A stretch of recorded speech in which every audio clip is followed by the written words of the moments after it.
episode 478 of the Super Ultra Podcast Arcade for December 15th, 2024. I'm one of your hosts, Daniel Nicholson, and with me is my co-host, Dominic Stallworth.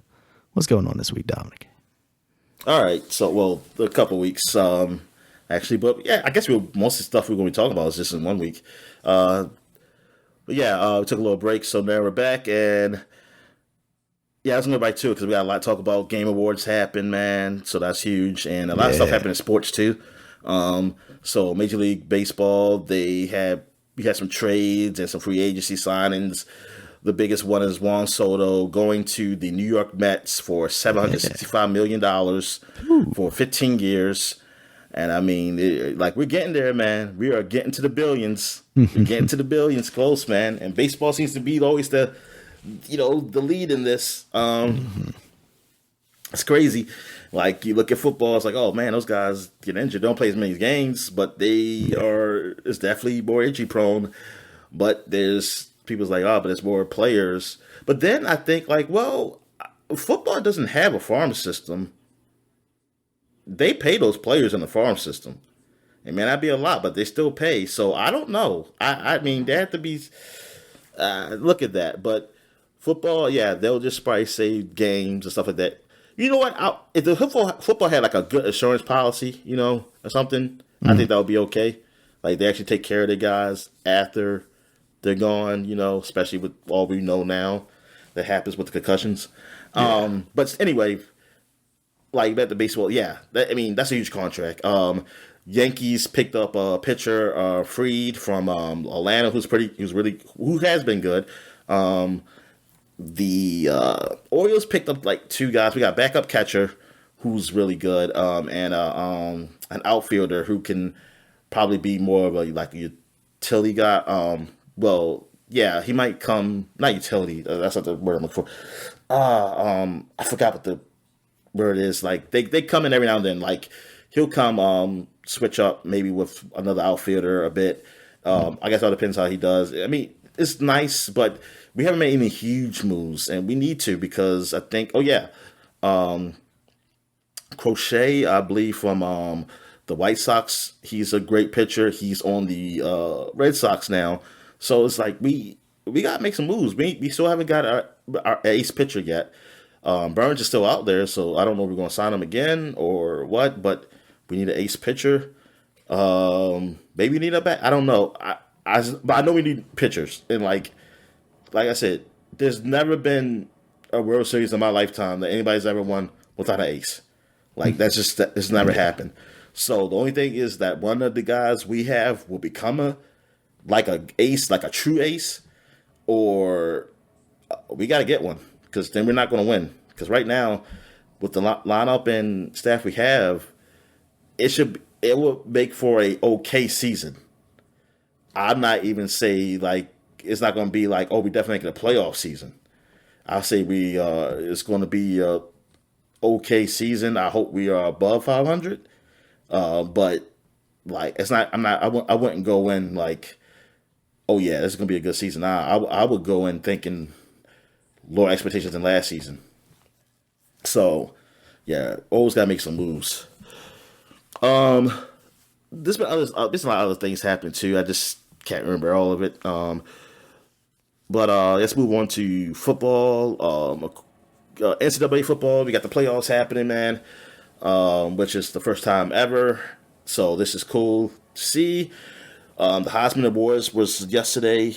The NCAA, I guess football. I guess the whole award show. I don't think it's just. I don't know if it's just the Heisman. I think maybe get other awards too. But anyway, Heisman was given out. It was given out to Travis Hunter, I want to say his name is.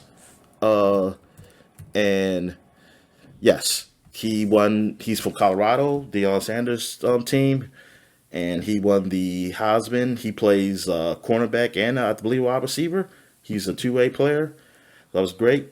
Even though some people are upset because they believe a guy named Gently something. He's a running back for Boise State. They think he should have done it. I believe because he broke Barry Sanders' college record, I want to say. So, I mean, some people were saying, like, like people say, oh nah, Hunter only won because of the popularity contest or because of Deion Sanders and blah blah blah. So it's thing with that. It was like whatever. It was going to be either that. It was going to be either one. It was either going to be that guy would have probably won it, gently, and people would have said everybody that's because they hate Deion Sanders. That's why this guy didn't win. So it was going to be yeah, it was going to be something. It was going to be something, but it's like whatever. I don't know enough about these guys to really have an opinion one way or another who should win. But congratulations to the kid though. Also, Army Navy game happened yesterday as of this podcast, and I actually watched that because these is like the first few times I actually watch a game where they're both teams are actually have good records. Army was 11-1 and Navy was 8-3. Oh wow! But Navy blew them out. This is in Northwest Stadium, which is former FedEx Field here in Landover, Maryland, where the Commanders play. They played there. And yeah, because I guess that's the traffic we ran into. Because I was visiting my mom and I was wondering, like, oh darn, like it's a lot of traffic. It says because of the event and something, and I was like, I don't know any. I was thinking about College Park. I was like, then nobody's home there. Football season's over. There was no basketball games or anything, and then I was like, oh yeah, Army Navy's playing. And I was wondering, at first I was thinking, like, is it MAT Bank Stadium they're playing at though? That's they're in the Northwest. All right, but yeah, it was good. It was a good game though. At first, like it was strong. I mean, Navy came out strong. Their quarterback, he just ran the ball all around the field.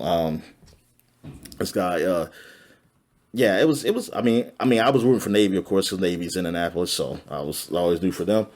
But yeah, man, they really whipped up on Army. Army was ranked too. So it was. I know that was disappointing for them. But Navy did play a good game, Notre Dame, so they kind of showed that they were better than what even made. Like not even being ranked, they were a decent team. They were a good team. Oh yeah, and people like there was other people there. I know the mayor was that's not the mayor. Our governor was there because he went to Army. He was. Did he go to Army or who was just in the Army? Or did he attend the actual academy? I'm not sure. I'm not. I wanted to say they did say that. I know he was in the military, but I was trying to think did he actually attend Army. But anyway, also Donald Trump was there and J.D. Vance, and they were there with I don't forgot his name. Well, I don't think I really knew his name, but the guy that choked out the dude on the subway. Oh, really? Got off. Oh, okay. He was there. They were with the picture with him. It's just, I'm like, okay, it's one thing the guy got off. Like that already is like just horrible. But why does that have to be celebrated? Right. And by the president or president elect and former president / president elect, whatever. Why does it have to be celebrated like that? And like, what's the message? I was wondering, what's the message with this? Like, it's freaking horrible. It's like the dude literally killed someone that didn't even have to happen. Yeah. And that's why I don't get, like, you bringing him here to this game and taking a picture of him. Like, what's the message? What is the message you're trying to send? That's what I want to know with this. I don't get it. I don't understand what you're trying to say here. Like, because even if you think he was just you can say like, oh, he was self-defense or something, fine, but why are you celebrating this though? Like, who does it? Like, you celebrate like he's a hero, but who did he save? That's the thing. He's a hero, but who did he save? It's so oh man, it's so irritating.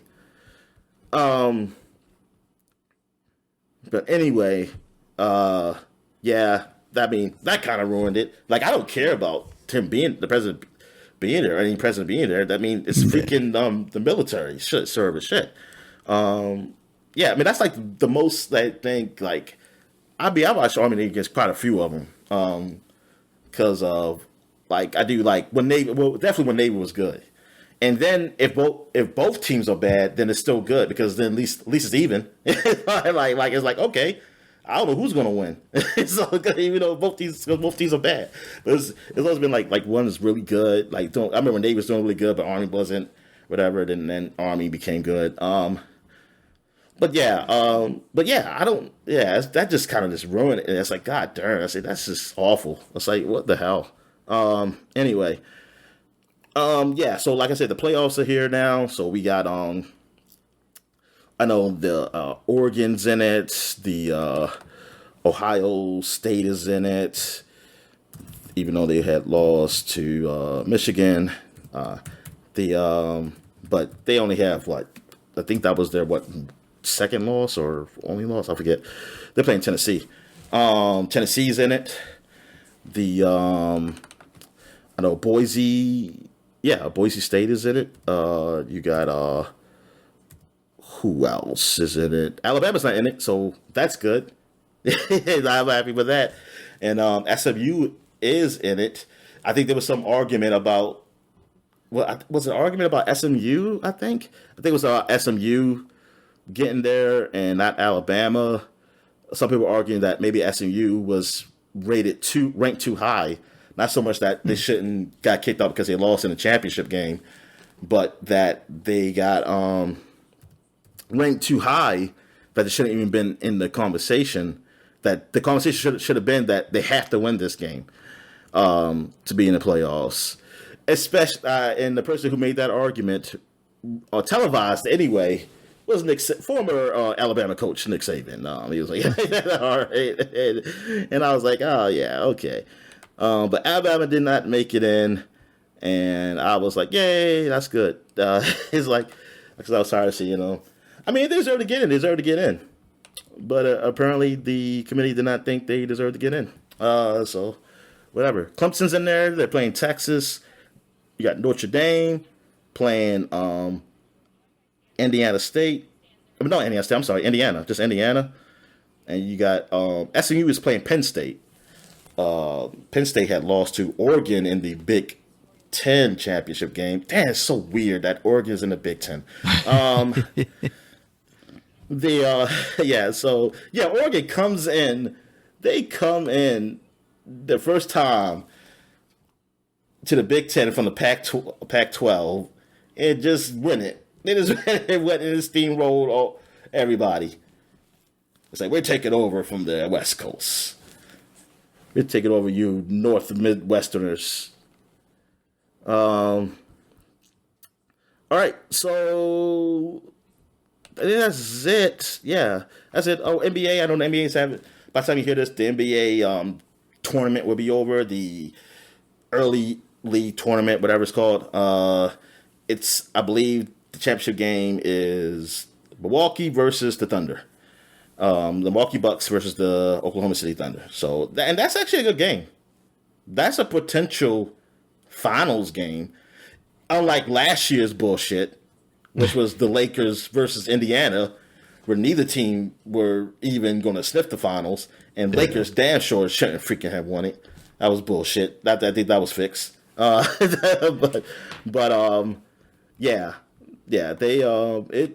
that's actually a good game, and these guys have been playing hard. Like, I watched one game of this tournament. It was the actually two of them.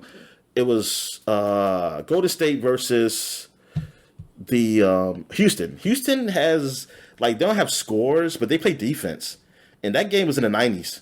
Like, in the 90s. And I was like, that is very low scoring for today's age, man. If you don't get over 100 points, man, that's either you were just shooting really badly or it was defense. And the thing is, this game, both sides were playing defense. Like, Golden State probably should have won that game. Or if Houston had scores, they were probably if Houston had like one guy who could just score significant amount of points, they would have probably had really beaten up on Golden State. See, that was the good thing for Golden State, is that they didn't, so they kept them around. It was some controversy near the end, though. that happened against Golden State. That I kind of agree with. Like it was a foul call that probably shouldn't have been called. But I was waiting for Houston, not against Golden State. I mean, because there was I have no qualms to Golden State really. But it was a good game. And then the New York Knicks versus the Atlanta game was pretty good. New York lost to Atlanta, so I know New York was pissed. But that was a pretty good game. Yeah, I mean, those guys were actually playing because there is something to play for. I think it's $1 million. You win. I think each player gets or something. Okay. So yeah. So like there's a prize for it. So yeah, and like I was like, wow, these guys are actually trying. And then once this is over, then they go back to not playing anymore. Until it gets close to playoff time. It's ridiculous this year though, because you got I mean I don't know if I talked about it before, because I didn't really know what was happening in the NBA season that much, like in depth. But Embiid, who won the MVP last year, the guy who I said I don't know about him playing on the Olympic team because he's not really like from America. He's from Cameroon, but he is an American citizen now. And it's like I was like, it's whatever. But I would just really it's like because I know what he's doing. He's just gold medal chasing. But anyway, he did not play to get a season, and it wasn't because of injury. He just to prevent injury. He was just like almost like resting, like he's not really not for good reason. Like a really, and people I know he was under investigation. I mean, some people say they're investigating to see if he's really injured or not, but like him not playing, like this guy just came from MVP season. Then you play in the Olympics, and then you just choosing not to play at the beginning of the season because you're trying to watch like your injury. Like he's getting paid a lot of money, and like you're a star of the league. Like I mean, look, 82 games is too many games. I mean, I always said that, but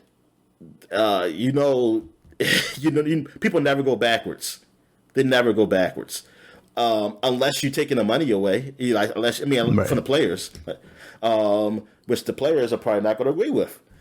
Because, but the thing is that you got to show up. Like even if you don't play, I think he even said like I'm not going to play back-to-back games.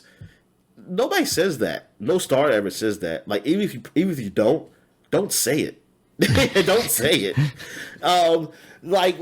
Dude, people pay money for these games.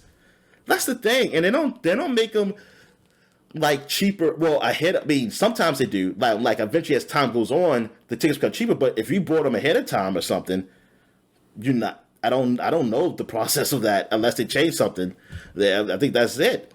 But if you people pay these games and watch these stars like that. This is literally a star-driven league, NBA.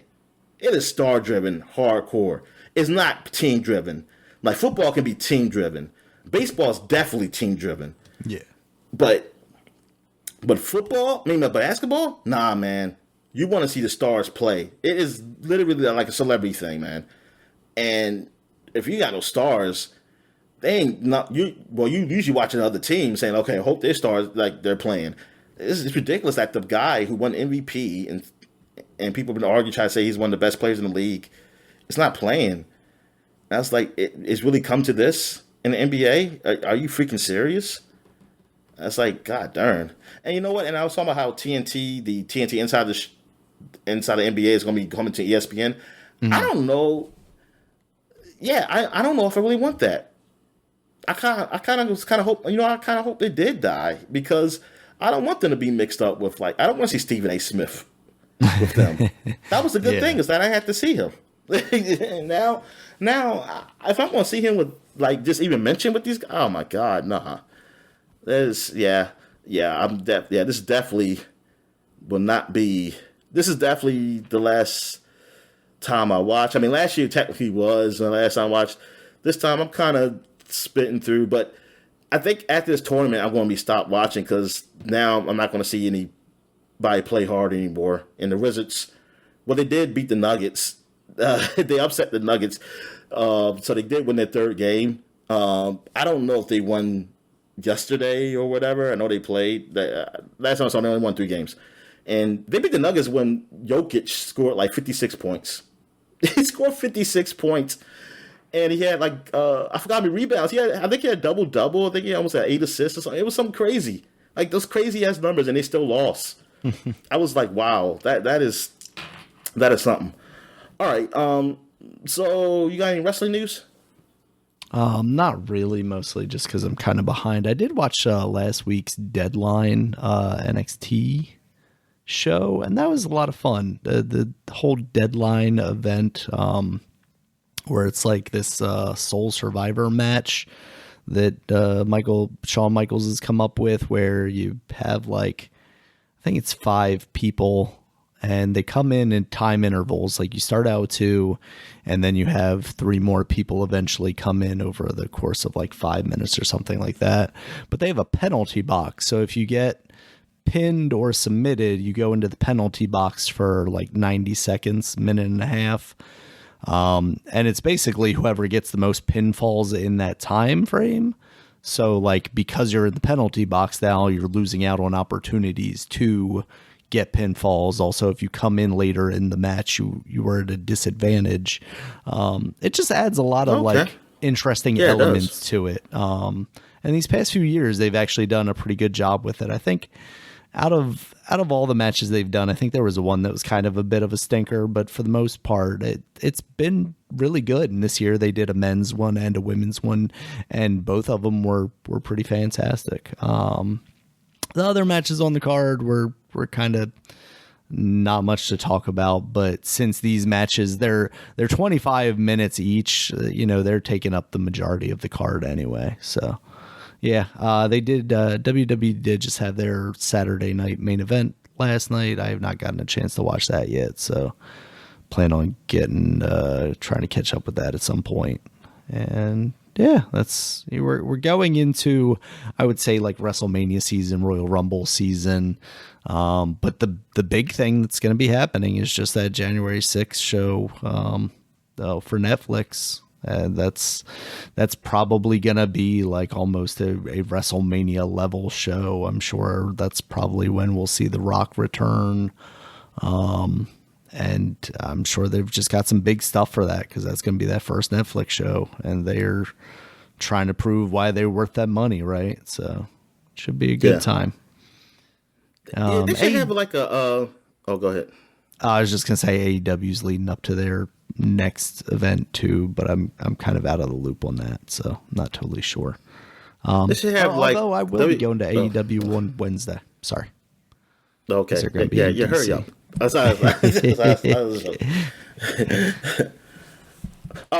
is it? Where is it? AEW in DC at the women's NBA.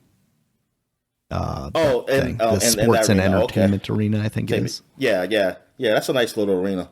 Yeah, I've been a couple of times now for like New Japan stuff, and yeah, it's but nice. Not for the WNBA. No, not for the WNBA. Sorry.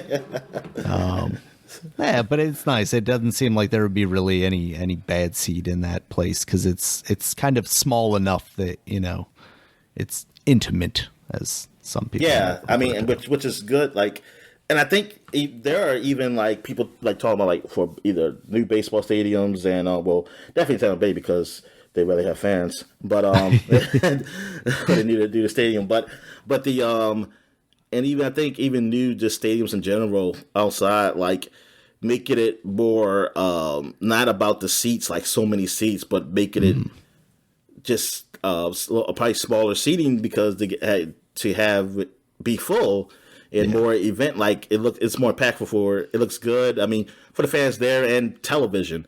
Yeah, and especially television. I mean, because let's be real, man. The economy, is so bad. I mean, because I look is that you're not going to get these places full up, and just like because I look at the Orioles Park, they always have right field up top. It's no seats because they shut it off. They just shut it off unless it's like they're playing the Yankees. Right. Then they open it up, or it's like a big event game, like a big game where we're giving away free T-shirts or free bobbleheads and stuff, and then Saturday you see it open, or Friday nights. So yeah, that's all. Yeah, because I was like, but it's still, even though it'll be like, it's a lot of fans here, but just looking at it from like television, it still look like, oh man, it's just empty seats. You see them. They don't go away. I still see those empty seats, so it doesn't look that good.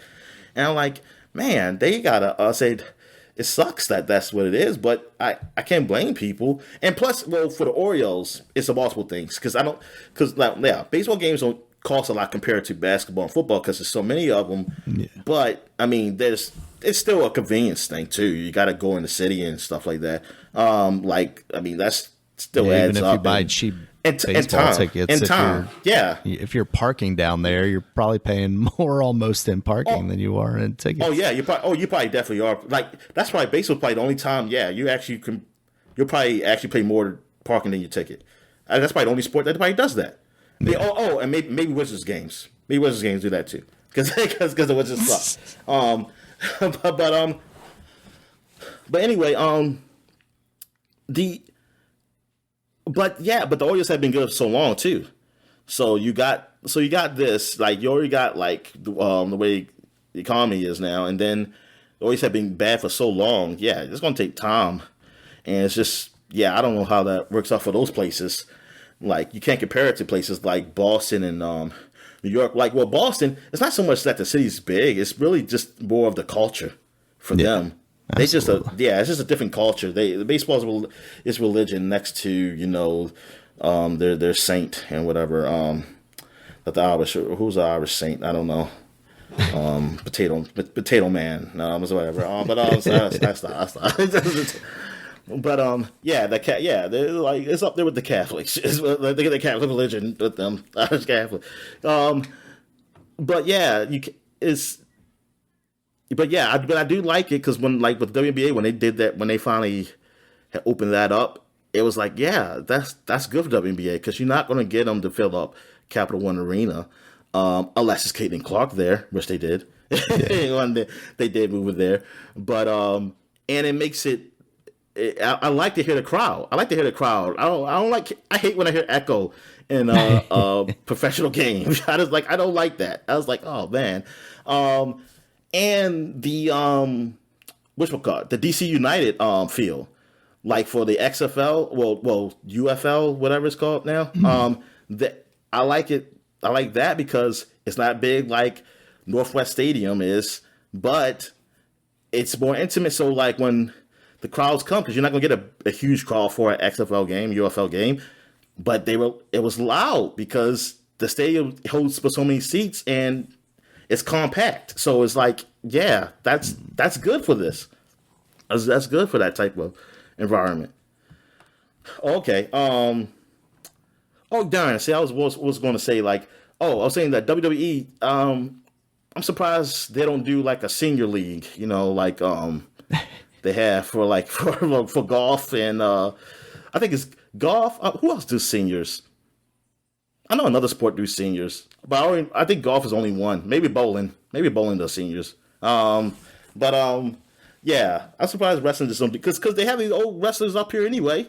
Yeah, they might as well have league is called WrestleMania, Dominic, and the old people always go over. That's the problem. Yeah, I'm sorry. It needs to be a senior league or something like that, man. Where they can figure out something where it can at least be entertaining. I don't want to see because it's just so unreal. I mean, I know wrestling is not like the overall thing. It's just a show.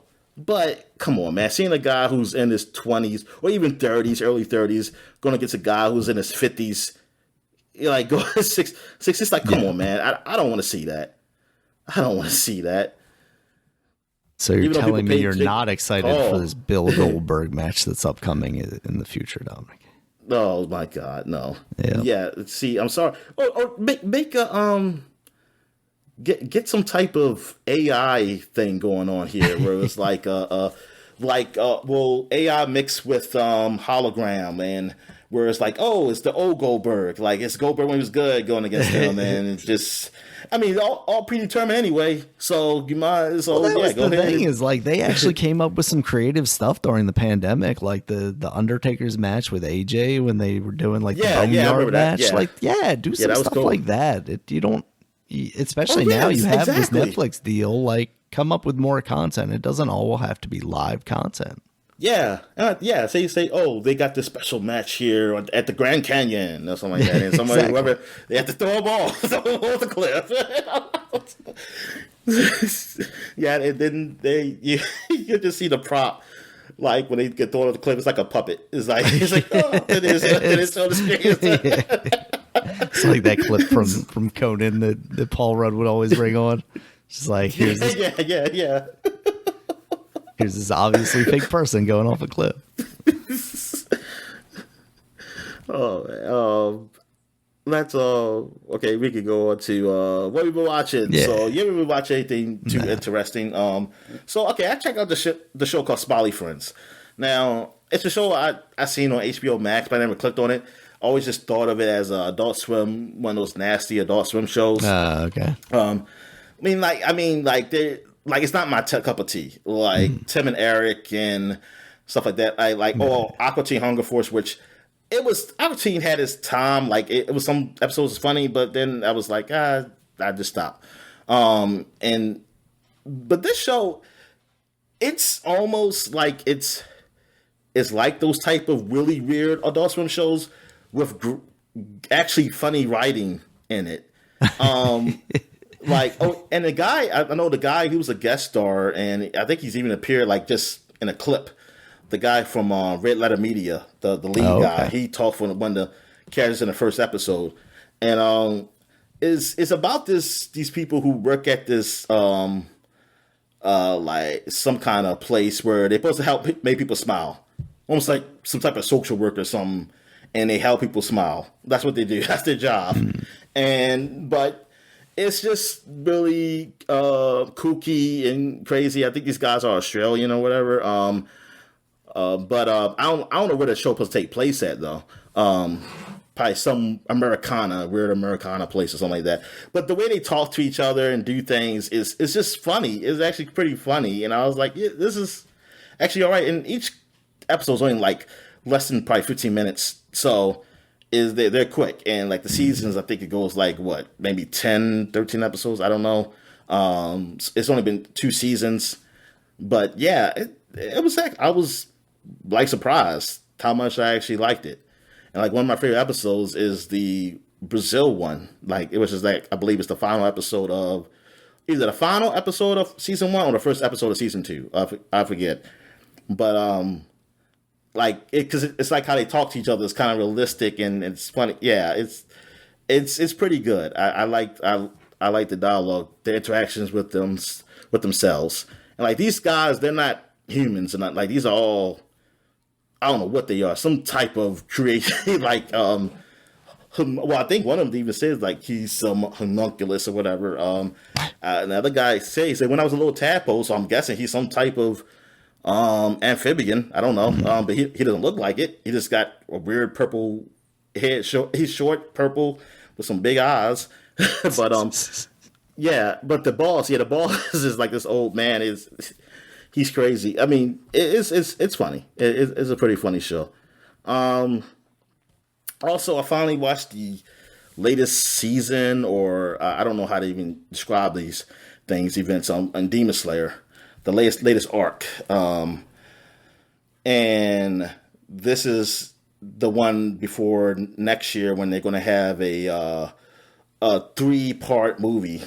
That's going to be the ending of the show, and this was good. I mean, like this arc is not a total lot of action or nothing. It's really just him training up to fight. For them to fight against the demons or whatever, but I mean it was fun. Like I enjoyed it. I mean it was a good show. Like this overall, but the overall series, like the overall series is really good. Like it's a really good series. It has its like the animation's done really well. The story is pretty good about like how these demons are and also it gets personal with each demon, like you know what they're human because they're all the demons are former humans, and then like how they turned and what happened in the past lives, stuff like that.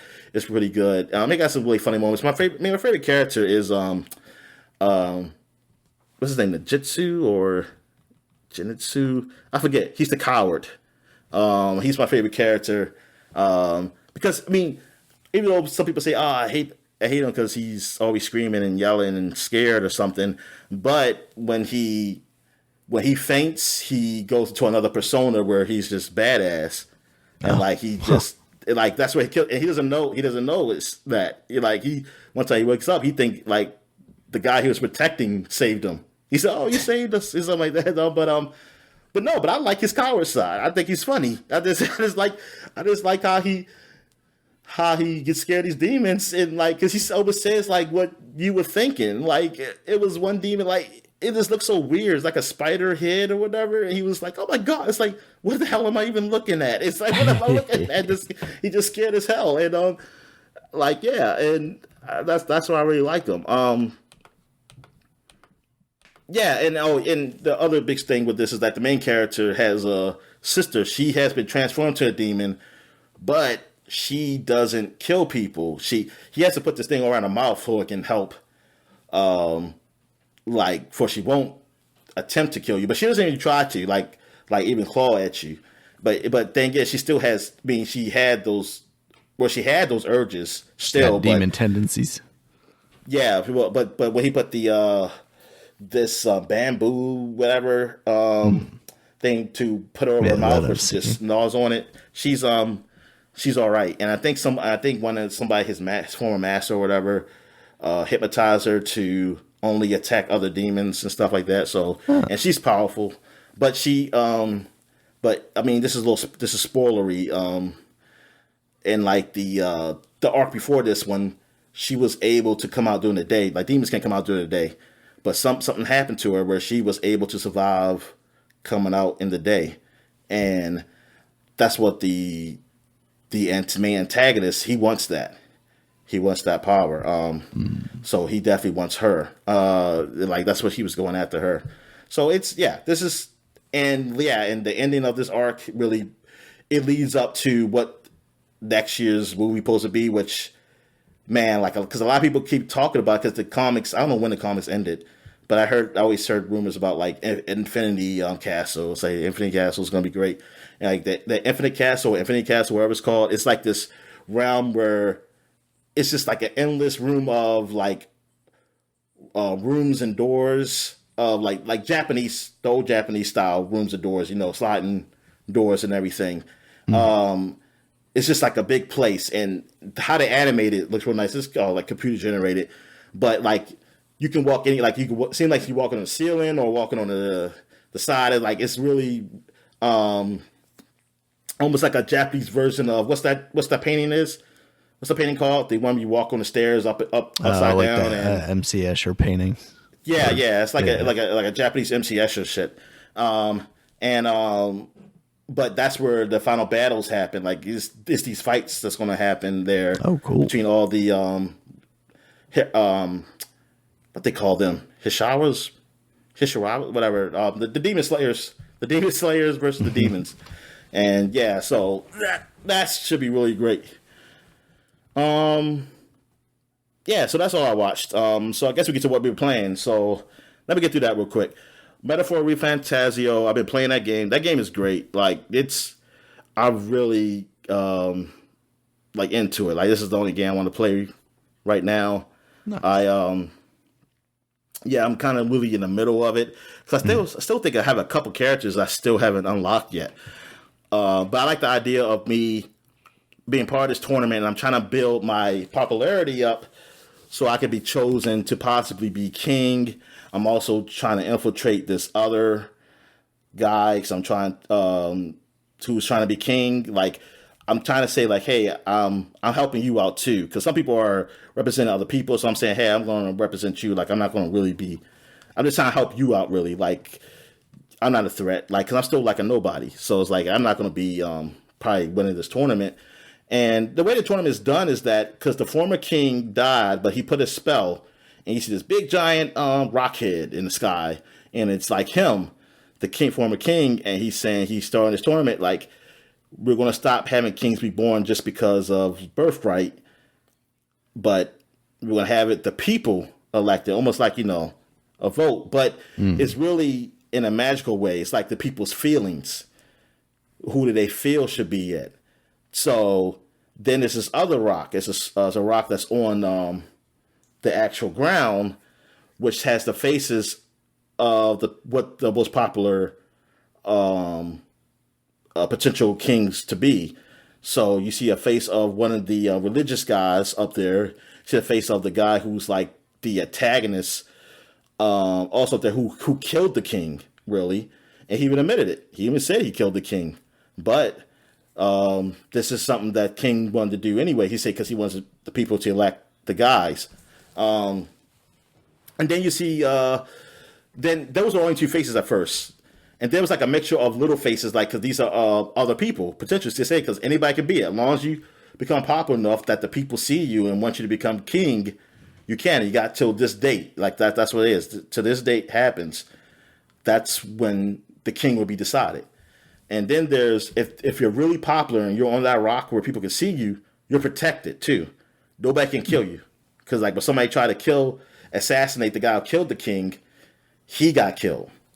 So that's how it is, because they wanted to be that it's not just a free for all, like people just trying to kill each other. Right. So, but the people who are trying to become king, if you're not on that rock, you can be killed. So that those people are the ones who really kind of fight each other. So yeah, it's I like, yeah, that storyline is really good. It also has the same kind of setup with Persona where you can do these side missions, but you got to decide what mission you want to do, because you only got a certain amount of time to have to do another event that's important. So you got places you want to travel to it will tell you how many days it would take to get there. If you want to go to this dungeon or stuff like that, I do like that aspect. Even though I am cheating and putting it like, hey, I'm locking this day. Because I want to do everything. So yeah. I was like, I'm not, because most likely I'm not playing this game again. So I just cheat. Sometimes I say like, I'm just going to lock the time so that it doesn't move. And sometimes my game crash because I just messed it up. But luckily there's a great auto save in this game. So it auto saves a lot too. So that's good. Yeah, man, the combat is great. Even though now I think I made myself too strong. Yeah, I put it on hard, but only the bosses seemed like they were really tough for me. I was like, darn, man, I did it to myself.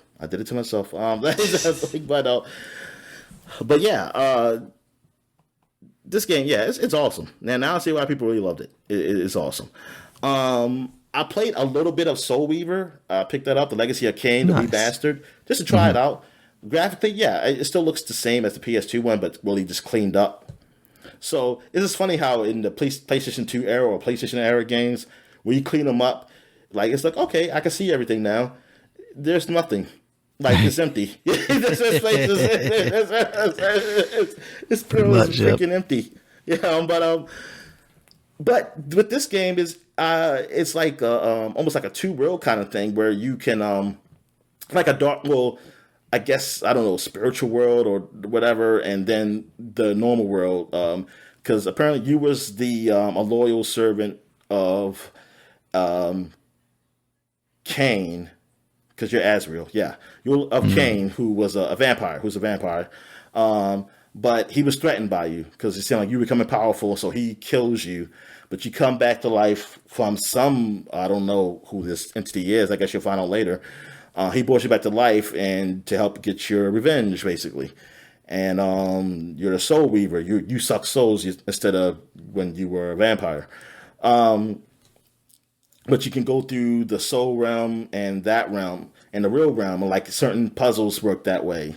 Because it's like, oh, yeah, I'm not strong enough to push this blocks. I can't push this like big square, whatever, stone thing in the soul realm, but I can do it in the regular realm. So, and things of that nature. The balance system, I'm having a little hard time controls with that, learning that, but now I got it. But I mean, it's not great, but I've understand it now. Is that just how to lock results of how old the game is, or is... Yeah, probably so. I just think like control wise. Yeah. Like just trying to lock on and to fight the people. But I mean, it's okay. Like it's not, put like this, it's not like I like it. Like let's say like I really go for the battles. But but the game, it doesn't seem like you do that a lot though. You're not totally fighting a whole lot. But yeah, so I'm just at the early stage of that game. Maybe I'll get back into it after I finish Re Fantasio, so Metaphor. So we'll see. I did try that Mighty Morphin Power Rangers game that just came out. Mhm.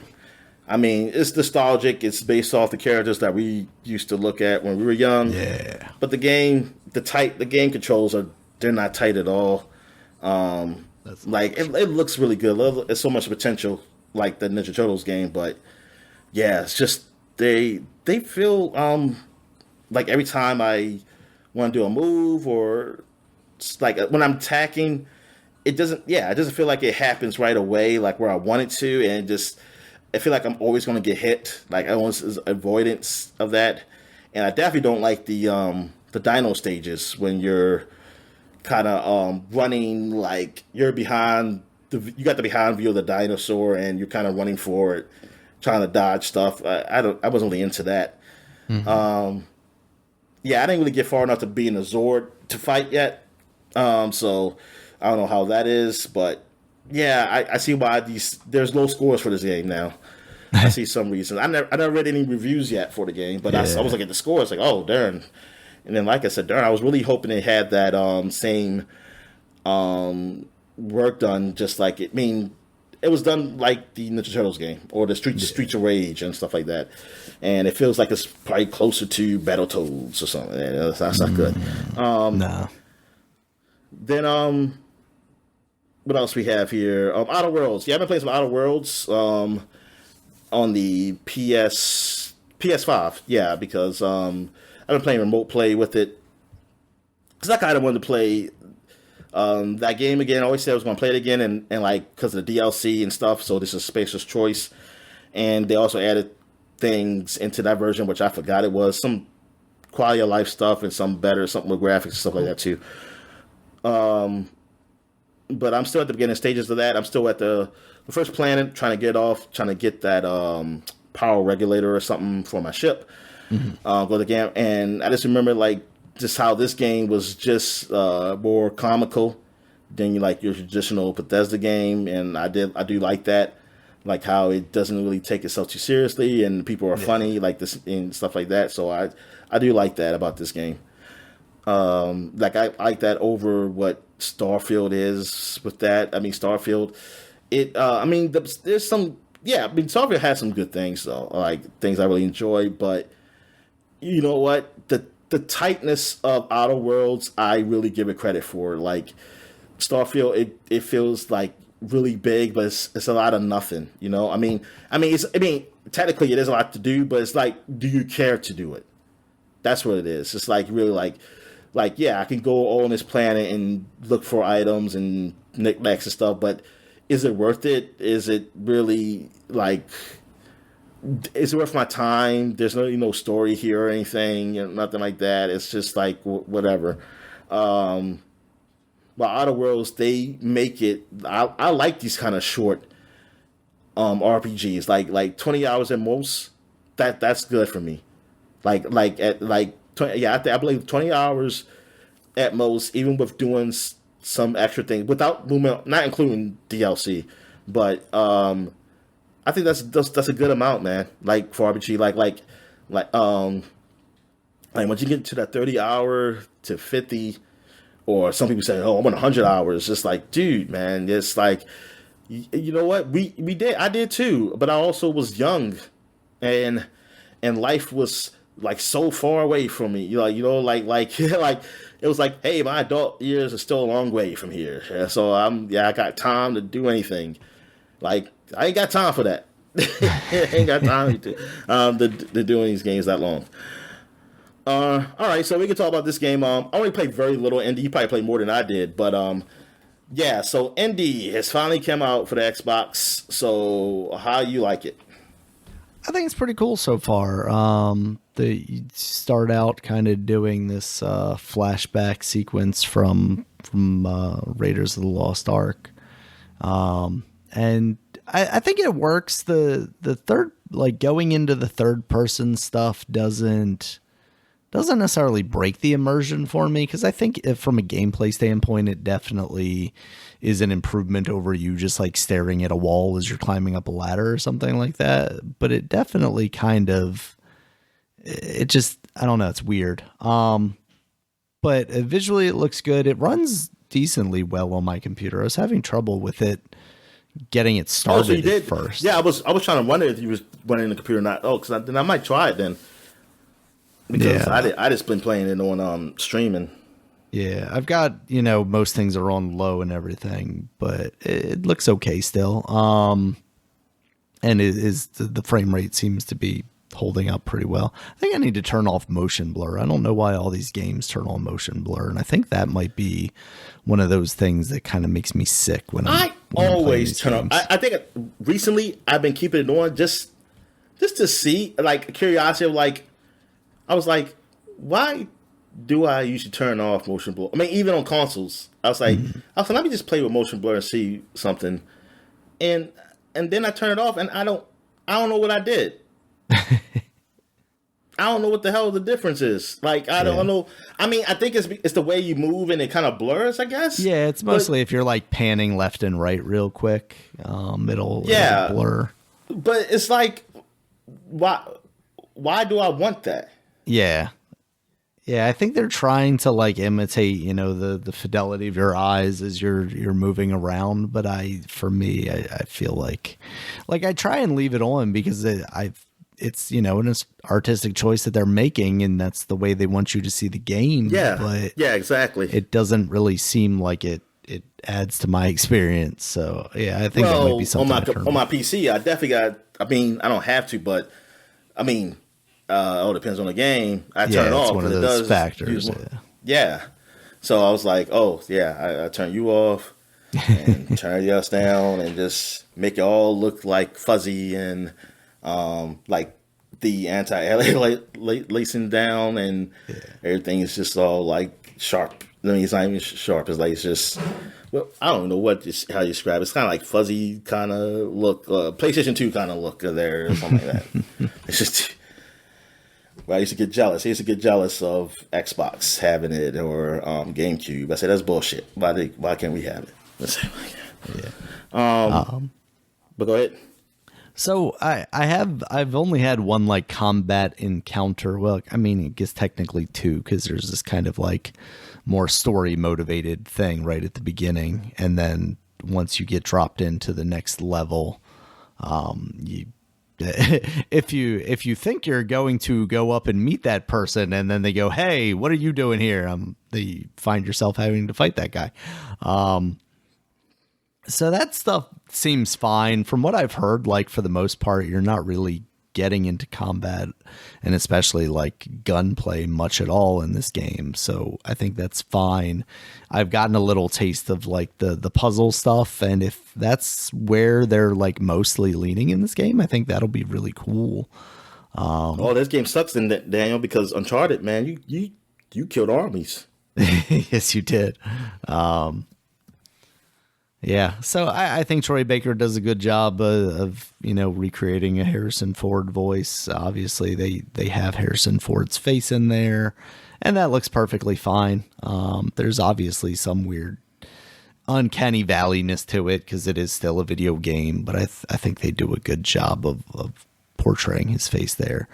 I'm not super deep into it. I'm about 40 minutes in. I got through the opening tutorial kind of stuff and the first, like, you go back to the college portion, but now I'm traveling to the Vatican, and I hear this is where it kind of like really opens up. I'm interested to see what Da Vinci Code, how it actually like deals with being an open world thing. Sorry, what was that? What was the other one called? It wasn't Da Vinci Code. I mean, the other book he wrote, because he was actually in the Vatican. Yeah, I think it was Angels and Demons is the actual Vatican. Yeah. Maybe it's that one, or there's another one too. Man, now if only we can get a game where he plays that guy, but they use the likeness from the movie. They didn't do a game? Tom Hanks. They didn't do no game. I think they did a game. But they need it with Tom Hanks' likeness, Dominic. It was Angel And of then Darkness. I think that was Troy one Baker of needs those. to do his voice too. Is Angel of Darkness based on a Dan Brown book? The Tomb Raider? No, I don't think That's not so. based on? No, okay. I don't think so. Maybe this remastered one, they'll take some cues from that. But yeah, I definitely see the potential here. I mean, obviously, people were starting to talk about this like it's game of the year material. So I want to spend a decent amount of time with this, whether I end up liking it or not, just to see, give it a chance. Especially it's on Game Pass. It's Xbox's biggest game this year. So gonna put some time into it. Wasn't there another game that came out this year for Xbox? Flight Simulator. Yes, Heavenly, not Heavenly It's like, Sword. so what's another one? The head in that goes in the head lady. Oh yeah. Yeah, that came out this year. Senua Saga. Yeah, Senua. Yeah. And I felt like I needed to play some of that, and then just like everybody was so down on that game that I just. Well, I was playing the first one, and then I just stopped. And that's the other problem is I haven't played that first game too, so I don't know if jumping into this one is necessarily going to do much. Well, just tell yourself you played it and it was a great game. I really like that first game. I should play the second game. Yeah, build your own world, Daniel. That's what these people do on Twitter apparently, because I don't know what road they be talking about when they be saying things happen. So I'm like, all you got to do is construct the narrative and then just start believing it, Dominic. Yeah. So how are you feeling about this game so far? Well, the only part I got to was the museum after the guy who, God rest his soul, Candyman, chokes you. Tony Todd. Yeah. And I was like, man, Tony Todd I don't remember him being that big. Yeah. But and then I started putting like the pieces together to know what he stole. I stopped right there. I was kind of initially confused as to what I was supposed to be doing, because like I looked around and nothing was like appeared to be glowing or anything, and I just kept like wandering around and looking at my map, and then I kind of got spoiled because I looked at Donkey's video of Indie, so I saw that part already, even though I still put the stuff in the wrong place. So you expect me to know flags of countries? I definitely was. I got the first one right because it was obvious, and then I was like, process of elimination. So yeah, I mean, I did like going to the first part because it gave nostalgia for the movie. I did like how the guys look and everything. I was like, oh man, this game looks really good. Yeah, and also, yeah, I mean, it seemed cool. It seemed cool just being Andy or whatever. Controls wise, I mean, it seemed okay, even though I died a couple times trying to jump because I don't think I got the indicator for the whip when I was running away after I pick up that idol. And I don't think I indicated. Mine like almost glitched at that point. Like I'm running away from the rock, and like I jumped into that pit the first time by accident because I didn't know what I was supposed to do, and then it respawned to me and like almost instantly killed me, and then respawned me again, and I could run like a foot, and then it killed me instantly, and I died like 4 times there before I was able to actually get out of like even just get moving. It was weird. Oh, okay. So maybe it was a glitch because, like I said, I didn't get an indicator. It's like, what am I supposed to do? And then it was like, I just fell. I was like, oh. Well, I think no, that wasn't it. I think it was going forward, running away because you're supposed to just jump. But going forward, I think it's supposed to be RB, but it didn't show up for me.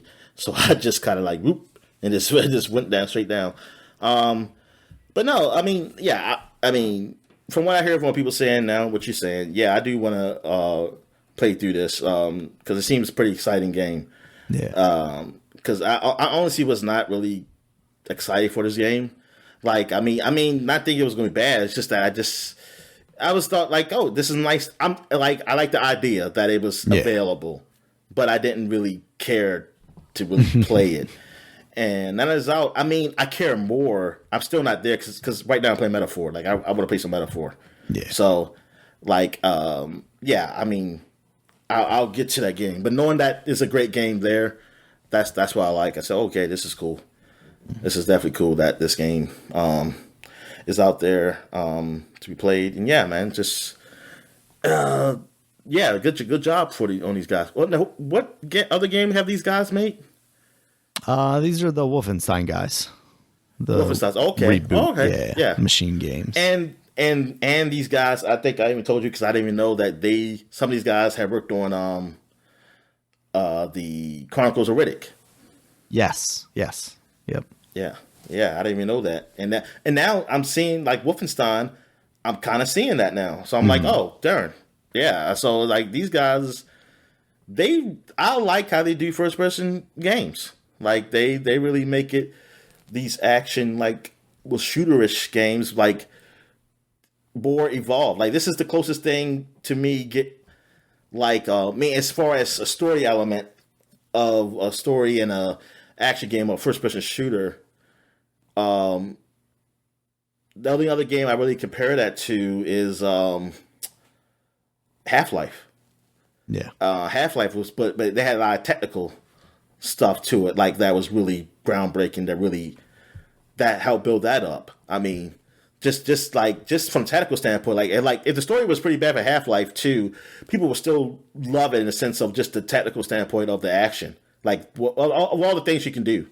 You know, it was a bonus, man, that they actually had a really, an interesting enough story there, even though a very I don't know what the word is. It's like it's still more a mystery though, because you don't know what these things are, and I'm kind of pissed off because they're not making it a game. You don't know. I just made myself mad by mentioning Half-Life 2 again. Let me not do that. Spoilers: Half-Life 3 did not show up at the Game Awards, despite a lot of speculation.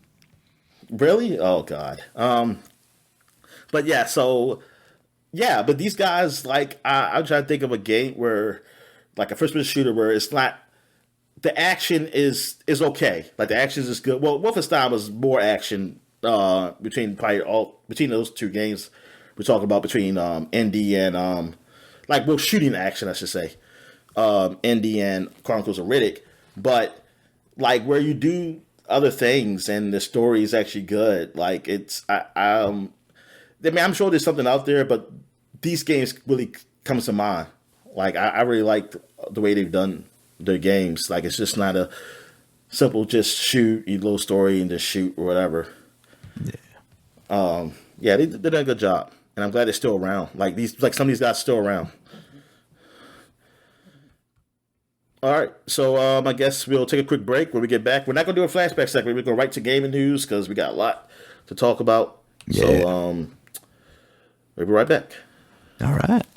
And we're back. So let's get to the gaming news, which is we actually do got some real news. Okay, yeah, so let's get through that so we get to the Game Awards. Yeah, so first up, itch.io was offline for a while thanks to Funko. The Funko Pop people. Apparently, they have a service called Brand Shield that they use to basically protect their licensed properties. And apparently it uses AI to report offenders, and itch.io somehow got, swept up into that, and they sent a false report to itch.io's registrar, and they took them down. It's all been restored now. Funko and Brand Shield are neither taking blame for this. Really? Yeah, neither. Both of them are like, it's the registrar's fault. Like they let us make this false report, basically. Whatever, man. They could give them some like free Funko Pops or something like that. Exactly. Yeah. But when I first saw this story, I was like, oh man, like is itch.io finally getting hit? Because like you look at itch.io and there are some like homemade games on there that are definitely using some properties that maybe would not be happy about that. So I wasn't like entirely surprised before I found out that it was like a false report thing. So that was kind of crazy couple hours there. I'm trying to think of what itch.io is. It's And a I don't. host for I can't indie think of it. games, mostly. Oh, okay. Yeah, you find a lot of like self-published indie games there. And then in some other news before we get into this Game Awards stuff, Dominic, the cat is out of the bag. Like Nintendo has officially said that they're working on the successor to the Nintendo Switch. But we have not gotten a reveal of that system yet. But that has not stopped accessory makers from just showing off their new accessories for this thing at this point. I actually got Yeah. an email last week from Satisfy, who makes a grip for the Nintendo Switch, which I like a lot for playing in handheld mode. For the Zen Grip 2, which is for the next generation Nintendo platform. They didn't call it the Switch 2, but they just, they said, hey, pre-order What for What does it look like? basically spring. It looks like the same thing. The Zen Grip looks the same, and the Switch 2 effectively looks the same from everything that we've seen so far. Just a little bit bigger. And then, of course, the big thing that everybody's going on about is that the Joy-Cons will attach via like magnets instead of a rail system. And I was kind of looking around the internet, like I was like, are people talking about this? And then the next day I started seeing more posts on Reddit and stuff about, because it almost feels like, oh, they're just like leaking Nintendo stuff at this point. And then just a couple of days ago, D-Brand, who is a very big, player in the skins and now they're also doing like real accessories. They did the dark plates for the PlayStation, and they've also done what they call Project Kill Switch, which is like this case for the Steam Deck. And they are showing off now their kill switch for the Switch 2, which they are just referring to as the Switch 2. They said they have actual dimensions and they are working off of them to make these things. It's not speculation, because even for me, I was like, this Satisfy thing, like they're like, oh, we're starting to hear rumblings of this stuff. We're going to say, pre-order now, but they aren't actually producing these things right now. They can wait until it's officially revealed and they can get their hands on one to actually produce the thing. And then, all the people that pre-ordered will eventually get one. But it sounds like these things are actually, these companies are getting their hands on these things. There was actually a post on the Switch 2 subreddit, I think last night or today, basically saying there's a source that is saying that they have their hands on a final version of the Switch 2, and providing details for that. And they seemingly have gotten moderator approved. They sent whatever proof they have to the moderators, because they said they weren't going to share any proof until Christmas. And, they don't want to get caught, basically. They're afraid that whatever information they have might lead back to them. And obviously Nintendo would not be huge on that. But it sounds like it's effectively just a slightly bigger Switch, bigger screen, got the magnetic controller situation going on, bigger buttons and bigger sticks, it sounds like also, which will be nice, I think, from a comfortability standpoint. And unfortunately, an LCD screen. It also sounds like it's going to come in 3 different colors, black, white, and a MK9 themed one, which they don't specify what that means, but there's a lot of speculation that is a Mortal Kombat 9, obviously. No, a Mario Kart 9 themed Switch 2. So that's our first indication of what launch titles we might see with this. There's a lot of speculation going around, we might see a Mario game with this, because it's not been since Bowser's Fury that mainline Mario team has released something new. It could be a big launch, lineup for the Switch. I know a lot of people have speculated, games like Elden Ring, being there at launch. Hi-Fi Rush, you could finally see that on the Switch. Switch 2. There was some there was some talk about, maybe an announcement from Nintendo at the Game Awards, because there was a lot of like, there are going to be big announcements there. That's why I said earlier people were speculating Half-Life 3. At this point, I don't know. The rumors are saying, this thing launches like somewhere in the spring, possibly even as late as like June, July, and obviously we have to see an announcement relatively soon if that's going to be the case. I thinking about it after the Game Awards went through and there wasn't anything there, because I was almost thinking like, this 10th anniversary for the Game Awards, we haven't seen anything from Nintendo up till this outside of like official business speak about it. Like maybe Keighley was actually able to convince them to like, hey, give me the exclusive reveal on this thing. And then I'm thinking about it like during the show, and I'm like, Nintendo doesn't want to like try and compete in the news cycle with all of this other stuff that comes out of there, even though it's not really competing. Nintendo is going to be like the dominant story coming out of it. But then you think about it and it's like, you also don't want to announce this thing like mere weeks before Christmas. Like you've just had people buy or are still buying Nintendo Switches to give to people as gifts during Christmas. And you don't want those kids or those adults or whoever, those people, those recipients, you don't want them opening that up on Christmas morning and going, oh, did you hear that the Switch 2 was just announced? I'm not going to have fun with this thing now. And then they throw it at the guy who gave them the gift or whatever. Exactly. Like, I don't want this. Yeah. So I definitely get why we'll probably, get through the end of this year without hearing about this thing. But it's got to be soon, especially if it's releasing that soon. And I really hope it is. I don't want to see this thing come out at holiday 2025. And I don't think that would be in Nintendo's, in their best business mindset, because you're talking about that's when Grand Theft Auto comes out. And, despite, Nintendo games are maybe a little more kiddie than that, Grand Theft Auto is just going to consume the video game we need that to happen. In a way. We need to see what happens. We need to see what happens if that happens. Yeah. I want to see what happens. I want to see them come out the same day as Grand Theft Auto 6. Because they're not getting Grand Theft Auto 6. They might get Grand Theft Auto 5 finally, but they're not getting Grand Theft Auto 6 on that system. Nah. So. Oh, nah.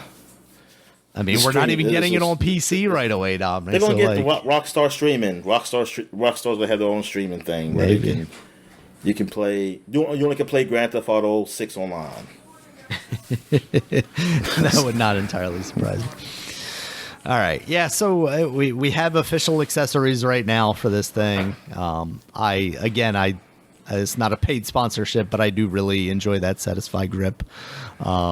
So I'm hoping to check that out whenever they actually. I feel like I'm not going to put money down on a grip before I even see this console, because I don't know, I'm pretty sold on the console at this point, even having not seen anything. But it's like, again, you buy a Ferrari jacket or something before you get the Ferrari. Exactly. It's like, see, it helps me it leads me up to it. It's like, I have to get a Ferrari now. Exactly. I got the jacket. It's right here. One of these days I will also own a Ferrari.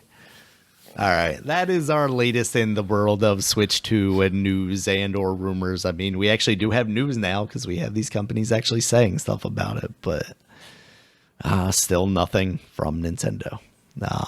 All right, on to the Game Awards, Dominic. Some of this stuff is from the pre-show. Ninja Gaiden Ragebound. I actually missed this originally because I tuned into... These aren't the awards, actually. These are just what people really care about. Yeah, the news. The announcements. So Ninja Gaiden Ragebound. This is a new side-scrolling 2D Ninja Gaiden game coming out in summer of 2025. It looks pretty cool from what we have seen of it. I am all here what does it look for like what kind of graphics we talking here? Kind of like what's the game I'm trying to think of? Almost like a Shank, almost like anime mixed with like a Flash style, simplistic, not pixel art, but just kind of smooth, clean kind of graphics. Yeah. It's like, yeah, exactly. It's not like cartoon, like exactly like Shank or even some other games that have used that, but it's also not too pixel arty. It's almost like if there was something, because it's almost like too good for even a PS1, maybe. I don't know. Like, it's definitely too clean maybe, for a PS1. Yeah, it's too clean for a PS1. It's probably more PS2 ish. Like kind of like look. It looks like It reminds really me of good. The Messenger. That's what it is. Okay. Okay. A game that's like they took inspiration from a Super Nintendo game, and then they were like, we're gonna take this to the next logical conclusion, basically, and make it look as good as possible. Yeah, because like some of that stuff on the PlayStation, like they were so focused on making things in 3D that like the people that were making 2D games didn't really care all that much. Obviously, Symphony of the Night is kind of a outlier, but even this I think looks cleaner than like a Symphony of the Night game. All right, Dominic. Next up was Slay the Spire 2. They showed a gameplay trailer of that. I believe we knew that was coming already. That first game is very popular. So that's cool if people are looking for a new one of those. Midnight Murder Club, they're doing a beta for their crossplay, and that's coming to early access in 2025. This is very much one of these games that's popular now, like the Phasmophobias, where you're doing like a multiplayer thing, but it's kind of like for streamers, like you're kind of doing the hijinks of it. It's very much like you're playing with friends, but you can't necessarily talk to each other unless you're in proximity with each other, like almost in Among Us too, where it's like you're playing with your friends, you're kind of having fun, you're in this like Clue style house, there's traps and stuff like that, but you're also trying to like sneak around and kill each other.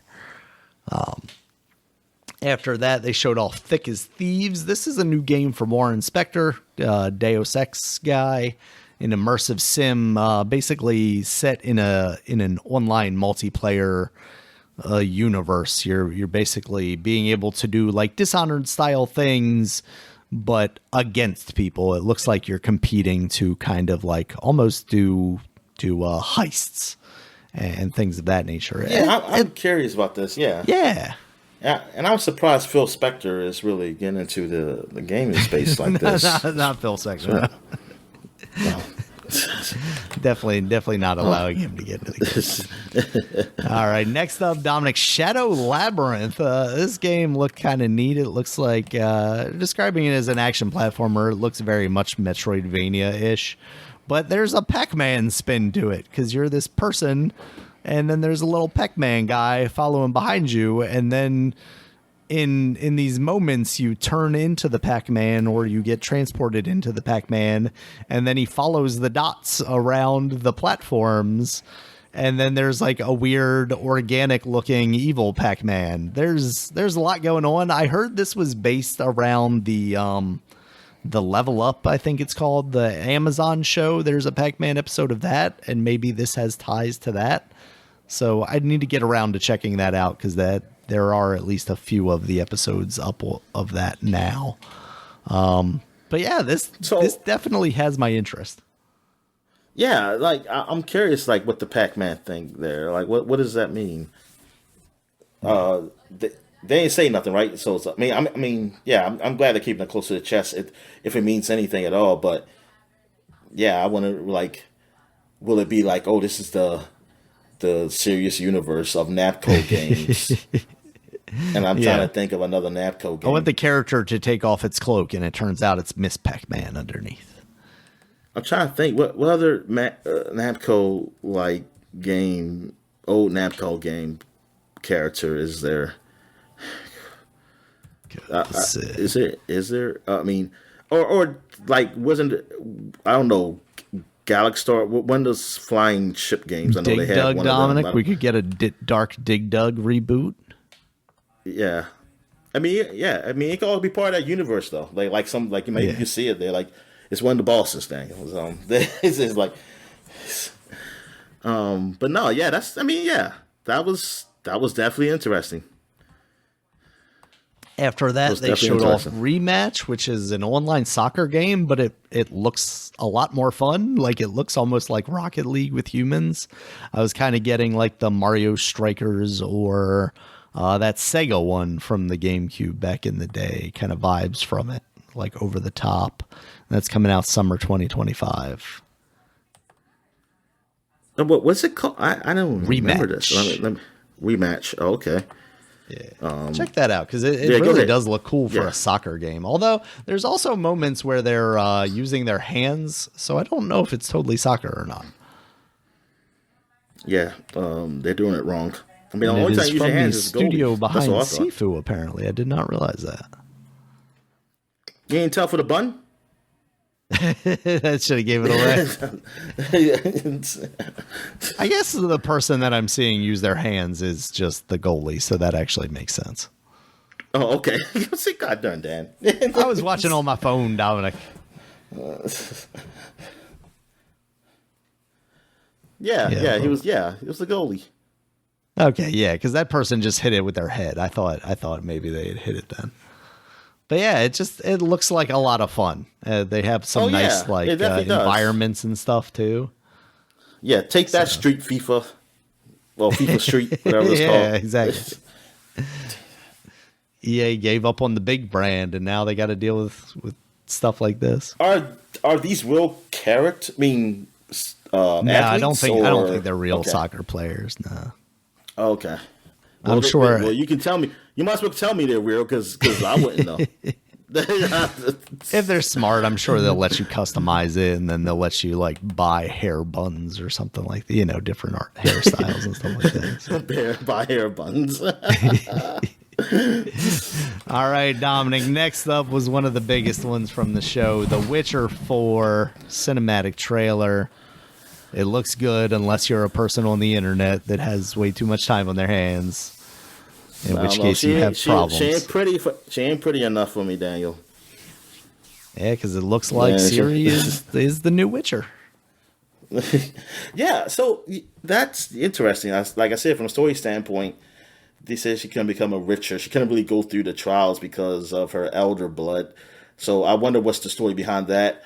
Or is she like a Witcher in the normal Witcher sense or some other kind of way? I don't know. Mm-hmm. So, man, this is cool. I mean, this is cool that you get to play as her. I know some people, they did want it to be either further in the past, like away from the timeline, just before it can do something totally different or whatever. I can understand that. But, I mean, these guys, man, they knock out of the park so far for all the games they made. So, definitely curious to see that.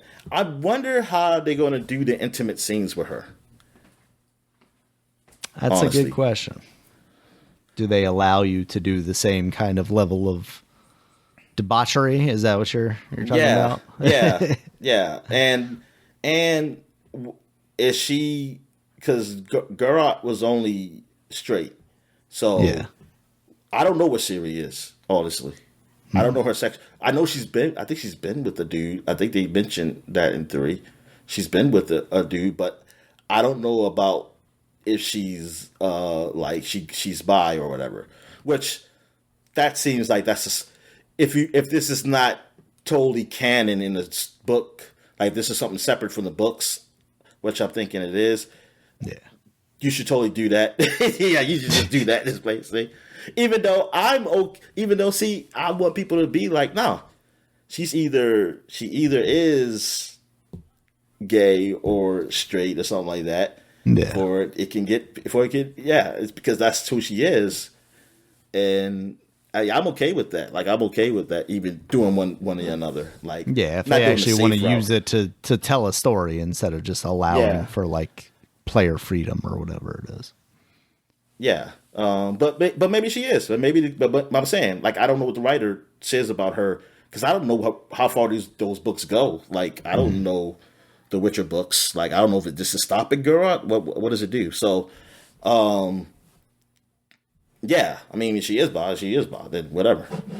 And then debauchery. Then I'm just a whore, and I'm just going to F everything. Just like just like I did in the Assassin's Creed game when I was what was I forgot the Carol's name. I call her Wonder Woman because it was Greek. Yeah. I was I was even doing the old men. I was even doing the old men in that game. It was funny. All right. All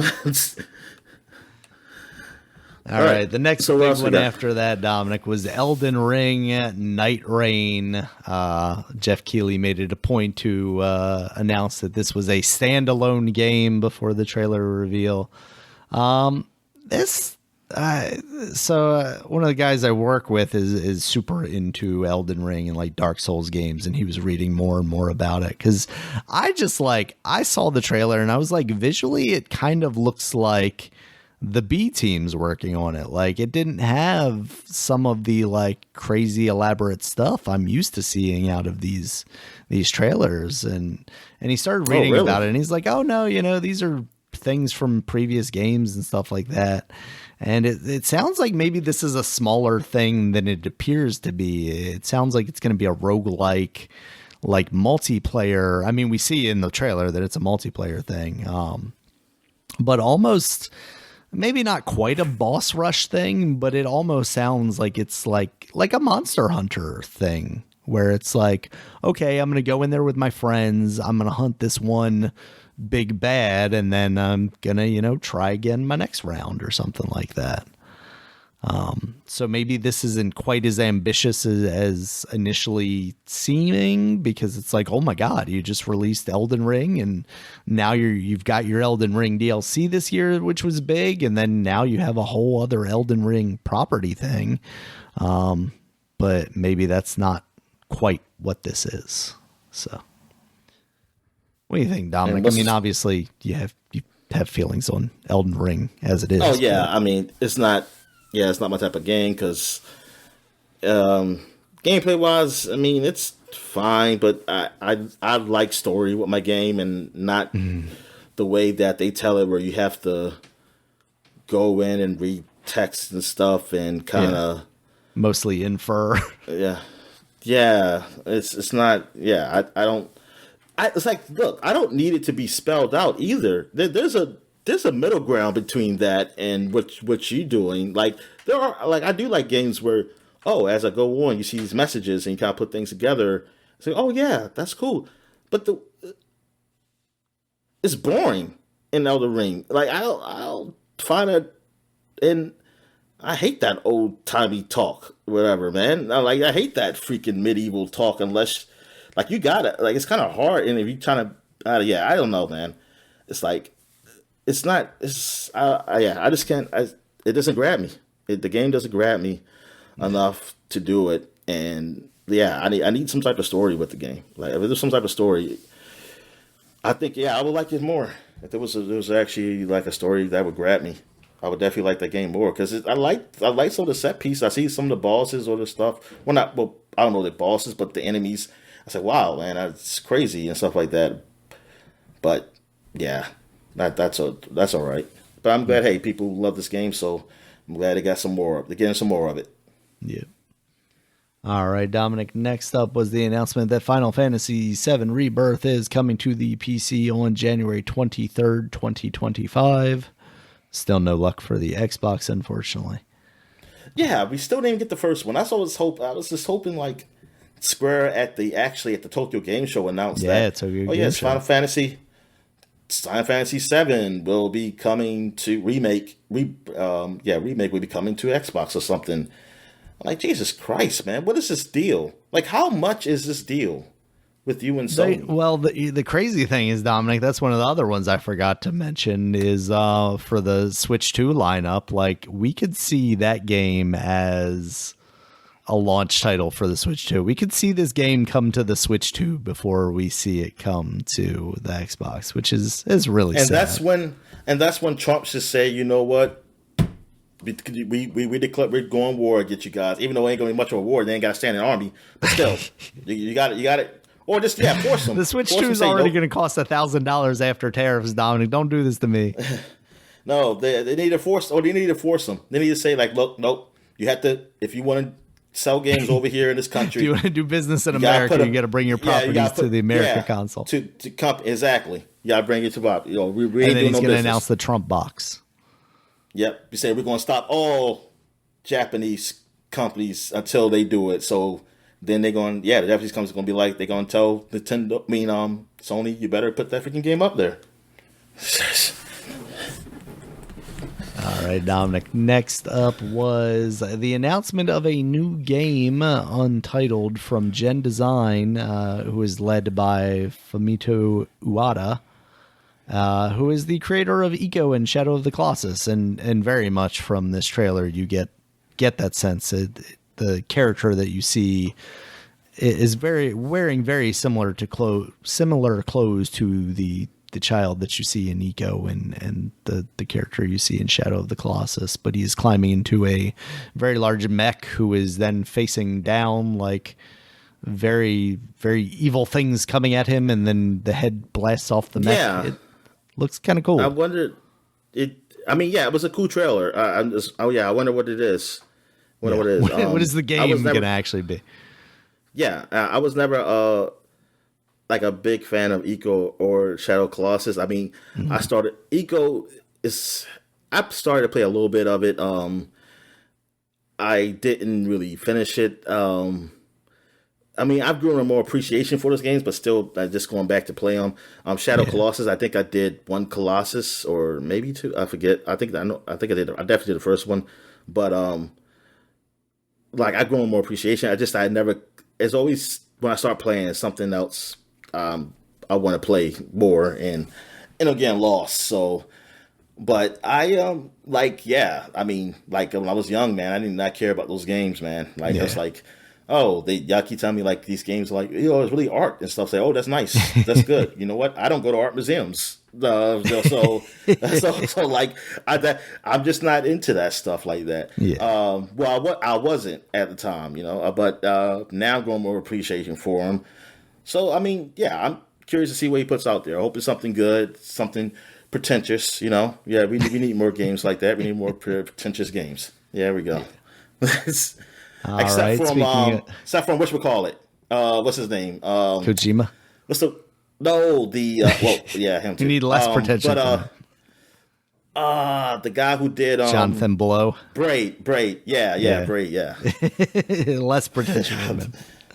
All right, Dominic. Speaking of pretension or the lack thereof, The Outer Worlds 2. We saw a gameplay trailer for this. That game's looking pretty good, and it's a lot of fun. The trailer's making a lot of fun, kind of itself, talking about how the game's going to be like this much bigger than the last one, and you're going to be able to do this stuff. Yeah, that was pretty good. Yeah, and I think it's pretty cool. I mean, I hope it's not look, if they wanted to make that game, that's fine. But I'm hoping they stick to the, hey, you can finish this game. It's not super long. It's not gonna you can actually get to the end. Even with side quests, it won't be taking up a lot of your time. I mean, compared to other RPGs, I should say. Yeah, exactly. Like something that's not just overly huge, cause that's what I really liked about Outer Worlds 1. I really liked how it was, cause I can remember everything. I can remember what I did and all this stuff, cause it wasn't big. Yeah, exactly. It didn't feel bloated, and I hope they continue with that, because that. I mean, some people can look at that as like a design choice because of the budget or whatever, but really, it's not.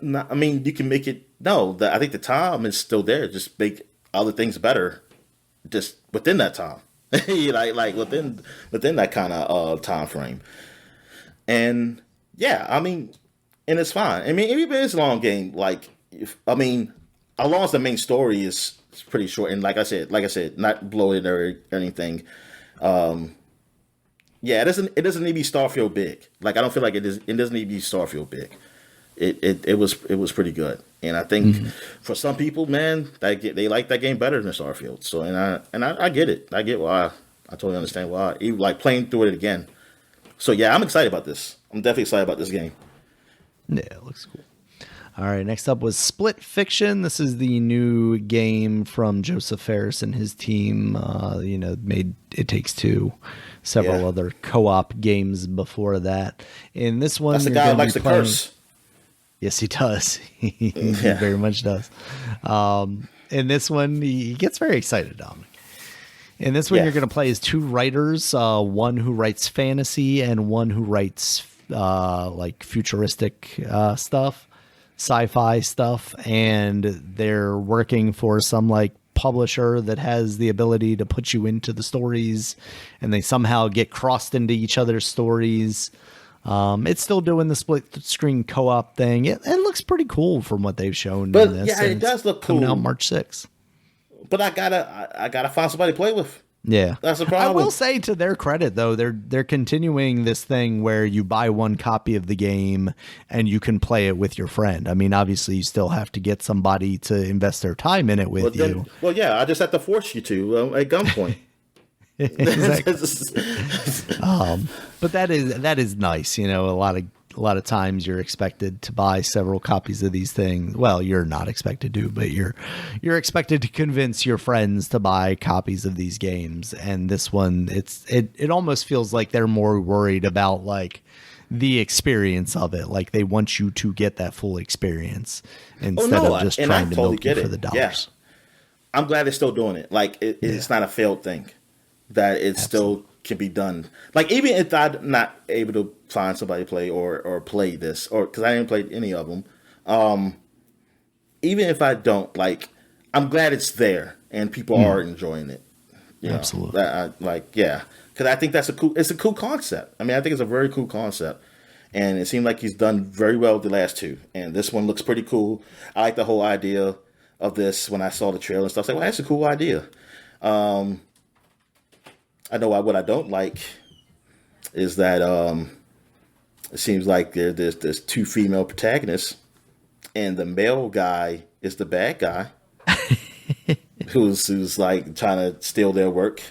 I see what I read behind the lines. Read between the lines, Daniel. I see what is that. What it is? Oh, okay. Yeah, so I was joking with you. I was joking. All right. Nah. I mean, I can imagine. I can imagine. See, it got so bad. Somebody that online I is saying that with their whole chest. Yes, I know. I can imagine somebody saying that. Yeah, I can imagine when I saw it too. Like, it's one woman who's I don't know if she's black or not, but she's ambiguous, right? Yeah, like she's something else. Yeah. And there's one, yeah, man. You know somebody's saying something. You know somebody's saying like DEI higher, and then they got, oh no, the man is the evil guy. You know somebody's saying that. All right. Next up, Dominic, was the trailer for Dave the Diver in the Jungle. There wasn't much to this. This was kind of what you would call a cinematic trailer, despite the fact that it's not particularly cinematic because it shared the art style of Dave the Diver. Not that it looks bad. But that is coming late 2025. What's that? Is this a separate game? I'm not sure. I was actually looking that up right now because, yeah, like looking at it, I'm like, oh, In the Jungle, is that just a DLC? Hey, you know or what? That Godzilla DLC, I know it was timed. Yeah. But it wasn't like a live thing, right? Like if you still have the DLC, you can still play the Godzilla. That was the impression I got, yeah. Yeah, okay. Yeah, it looks like people are trying to figure that out. That doesn't seem like we know necessarily whether it's going to be. They got to call Dave. Ask Dave what this was about. I mean, this PC Gamer article refers to it as DLC. It says, you know, see, I like Dave for the the Diver moment. Because it shows you that fat people can be divers too. They can fit in those things. They can fit in those suits. They can also pull off fanny packs. He's doing a great job of it right here. All right. Let's see. After that one was Steel Hunters, Dominic. Like I said earlier, I was watching this on my phone, and I think at this point I had like walked away from my phone, so I was just listening to it, and I was like, is this like a Transformers game? And then I look at it, and I'm like, is that Bumblebee? Because there's like prominently this yellow robot that like they're focusing on for a minute, and I'm like, oh, it's a Transformers game, I guess. And then it gets to the end and it's like Steel Hunters. I was like, so it's not a Transformers game? Because I thought this was that one that they showed off, what, like last year or 2 years ago? But no, this is a PvPvE free-to-play online third-person shooting game. It sounds like maybe an extraction shooter because you have to get out of the battle zone at the end. It looks kind of cool, Dominic, but at the same time, it's like you were telling me earlier, like it definitely doesn't quite have the flair of a Transformers. There's definitely something. I'm seeing some of the character the designs because I guess you're going to customize them. Yeah, like I'm seeing some color, but it's just that a lot of them is mostly it's like a lot of silver, like a regular. There's a lot of Megatrons from the movie. Yeah, exactly. And I think it's like, oh, you want to get some color, you're going to have to buy it, you gotta have to spend some space bucks or whatever they call it in here. Still $100 or something like that or whatever to get them. I mean, yeah, like you said, it looks kind of cool. I'm looking at this now. It's like, oh, yeah, it looks kind of cool. But I kind of want a single-player game that's kind of like this and not a multiplayer. I mean, because I'm not into multiplayer anymore or not. But, I mean, I hope it turns out all right. I mean, there's been a lot of these games failing. I mean, I don't want it to come out and just die, also. I hope it's a good game too. I hope it's something good. Yeah. I mean, maybe this is the Titanfall we're gonna have to be playing until we get a Titanfall 3. Yeah. This is Titanfall at home. All right, next up, Dominic, was Borderlands 4. Your man Randy Pitchford came out on stage. He had a jacket that said Borderlands 4 on the back of it. Introduced this trailer. What'd you think? Oh, it looks good. I heard it's open world now. You might be thinking like, well, is another one's open world? It's like, well, no, it had big stages, but it was an open world. You had to still go like now it's an open world game, and I believe it's a new planet. So I don't know how these guys got to that planet, or maybe it's just deformities of these guys just everywhere around the universe. I have no idea. I don't know the story behind this. Yeah, I mean, I like Borderlands. I like the whole co-op shooting. Like they've done a great job with that franchise. I mean, they felt the downside to the franchise was, well, some people would say pre-sequel. I like pre-sequel. I would say even Borderlands 3 was I was down on it. But it wasn't a bad game. I mean, I wouldn't call it a bad game. It just wasn't. It didn't feel like a big level up from 2 and 2, So, like 2 is the best one. I did like Tiny Tina's Wonderland though. I mean, I think that was pretty good. Yeah. So these guys have been away. I mean, it's been a while since we had a Borderlands game. So yeah, man. I'm curious. Yeah, I'm definitely curious to see like. What's new about the game? Like, what's new about it? Like to really distinguish itself. Like, I want to know what are they going to do? Yeah, they got it. I feel like they got to now.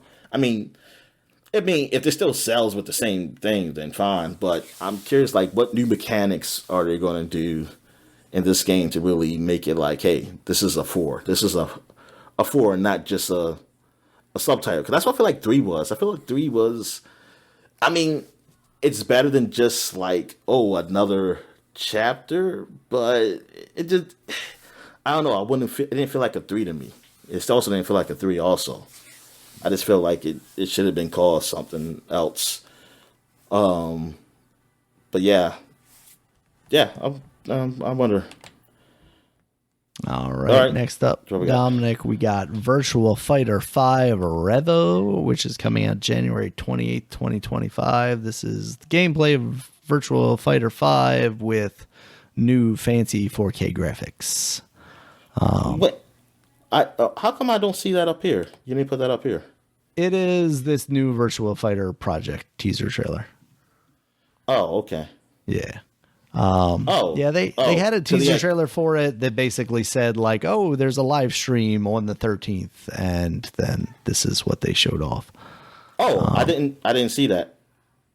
Yeah, I'm seeing a lot of people saying like Virtua Fighter 6 also, but I'm not seeing any like new details about that because like if that happened during the live stream, then they would have talked about that. But this trailer very much looks like it should be for a new game instead of, a kind of 4K upgrade. Yeah, because I don't know who this character is. Yeah, because I also don't know any of the characters from Virtua Fighter though, so I can't tell you. But I'm saying, when you say Virtua Fighter, I was very confused. Like I was like, wait a minute, that already came out. This looks like it's a new game. That's weird that this will be Virtua Fighter 5. Yeah. So there's that new version of that game coming out. After that, they showed off Turok Origins, which is going to be a third-person shooter. It will also have you'll also have the ability to play multiplayer in it as well. It does have single player, but you can also do co-op. It looks kind of like not retro futuristic, but like it's futuristic. It's almost, I hate to say it, but it's almost like Horizon Zero Dawn-ish, right? Like there's a lot of technology kind of going on here with these people that are fighting this dinosaur in this trailer. And there's also, of course, guns and aliens. This looks more promising than I feel like anything we've seen out of the Turok series recently, but I don't know how like excited I am about this just yet. I want to see more of it though. I have to look at this trailer. Yeah, which is different from how I would normally feel about a Turok game as of late. So it has some promise. Oh my God. Like sorry. Watch on YouTube. I'm trying to get this thing, the video to watch for Turok. But yeah, I don't know, Daniel, if that's Virtua Fighter 5. I think that's maybe another game. I think there might be two separate things. Gotcha. Yeah, because it's the teaser trailer says the Like a Dragon people are working on it. Yeah. Let's see. In an interview about the range of topics mentioned Virtua Fighter among. We have a suite of titles in development right now that fall in that legacy bucket. It's all of those things. Crazy Taxi, Jet Grind Radio. Sega then announced in late November that a remaster of Virtua Fighter 5 is coming to Steam, which is Revo. So yeah, it must be... Maybe I'm reading the end of this trailer wrong. It's like... They show off this trailer and then they're like, tune in for details today, which at that time was December 13th. So like I would expect to have seen more news about this new Virtua Fighter, but everywhere I'm looking, the only thing that they're talking about is this Virtua Fighter Revo thing. So yeah, it feels like there should be a new game, but they're not making it very clear if they're doing that. Yeah, it's a little weird. Maybe they're just not very far on development, so they didn't actually talk about it much. But I could definitely see a Virtua Fighter game from that team being cool. I think they definitely have the chops to do something interesting with that. Yeah, I mean, I know. I mean, even though I played the games from that team, I couldn't tell you about the fighting game aspect. If they're good with that, but hey, I'm curious. I mean, Virtua Fighter was like I wasn't really big on the series or nothing, but I did like 4. I had 4, so like that was my game. I did like it, so I mean, I would be glad for them to get in that space again. Never hurts to have more fighting games, Dominic. No, it doesn't. All right, let's see. Next up, we've got Tekken 8. Clive is coming to Tekken 8. Clive from Final Fantasy. They are also going to have a Rosefield. level. Yeah. That's his name? Or is it Rosefield? Okay. Rosefield? I say Rosefield or Rosefield. But that's coming December 20th. So that's cool. Another character for Tekken 8. What is that? Like supposed to be Red, almost like, what's the guy who's Redfield name? Chris Redfield. Yeah, Chris Redfield, something like what's that? Square's not getting very creative anymore. Yeah, so when I saw that, I thought that was an announcement that Final Fantasy 16 was coming to Xbox or something. I did too, Dominic. I did too. And then Tekken came up, and I was like, "Oh, that is messed up." Yeah, I said, oh, okay. Say that's nice. That's nice. They did a little crossover right there. But yeah, I was like, darn, that Xbox. What the hell? So I can buy Tekken 8 on the Xbox. Does that mean I can play as Clive on That's the what Xbox? I was saying. That's what I was thinking. I was like, the ultimate smack in the face. You can't even freaking play on the your darn system. Well, Final Fantasy 16 is not out on PC yet, is it? Yes, it is. Oh, okay. Okay. So yeah, it came out a couple of months ago, I think, exclusively to the Epic Store. Oh, yeah, that's right. That's right. Yeah, people were pissed. Yeah. I didn't mean to close that. Anyway.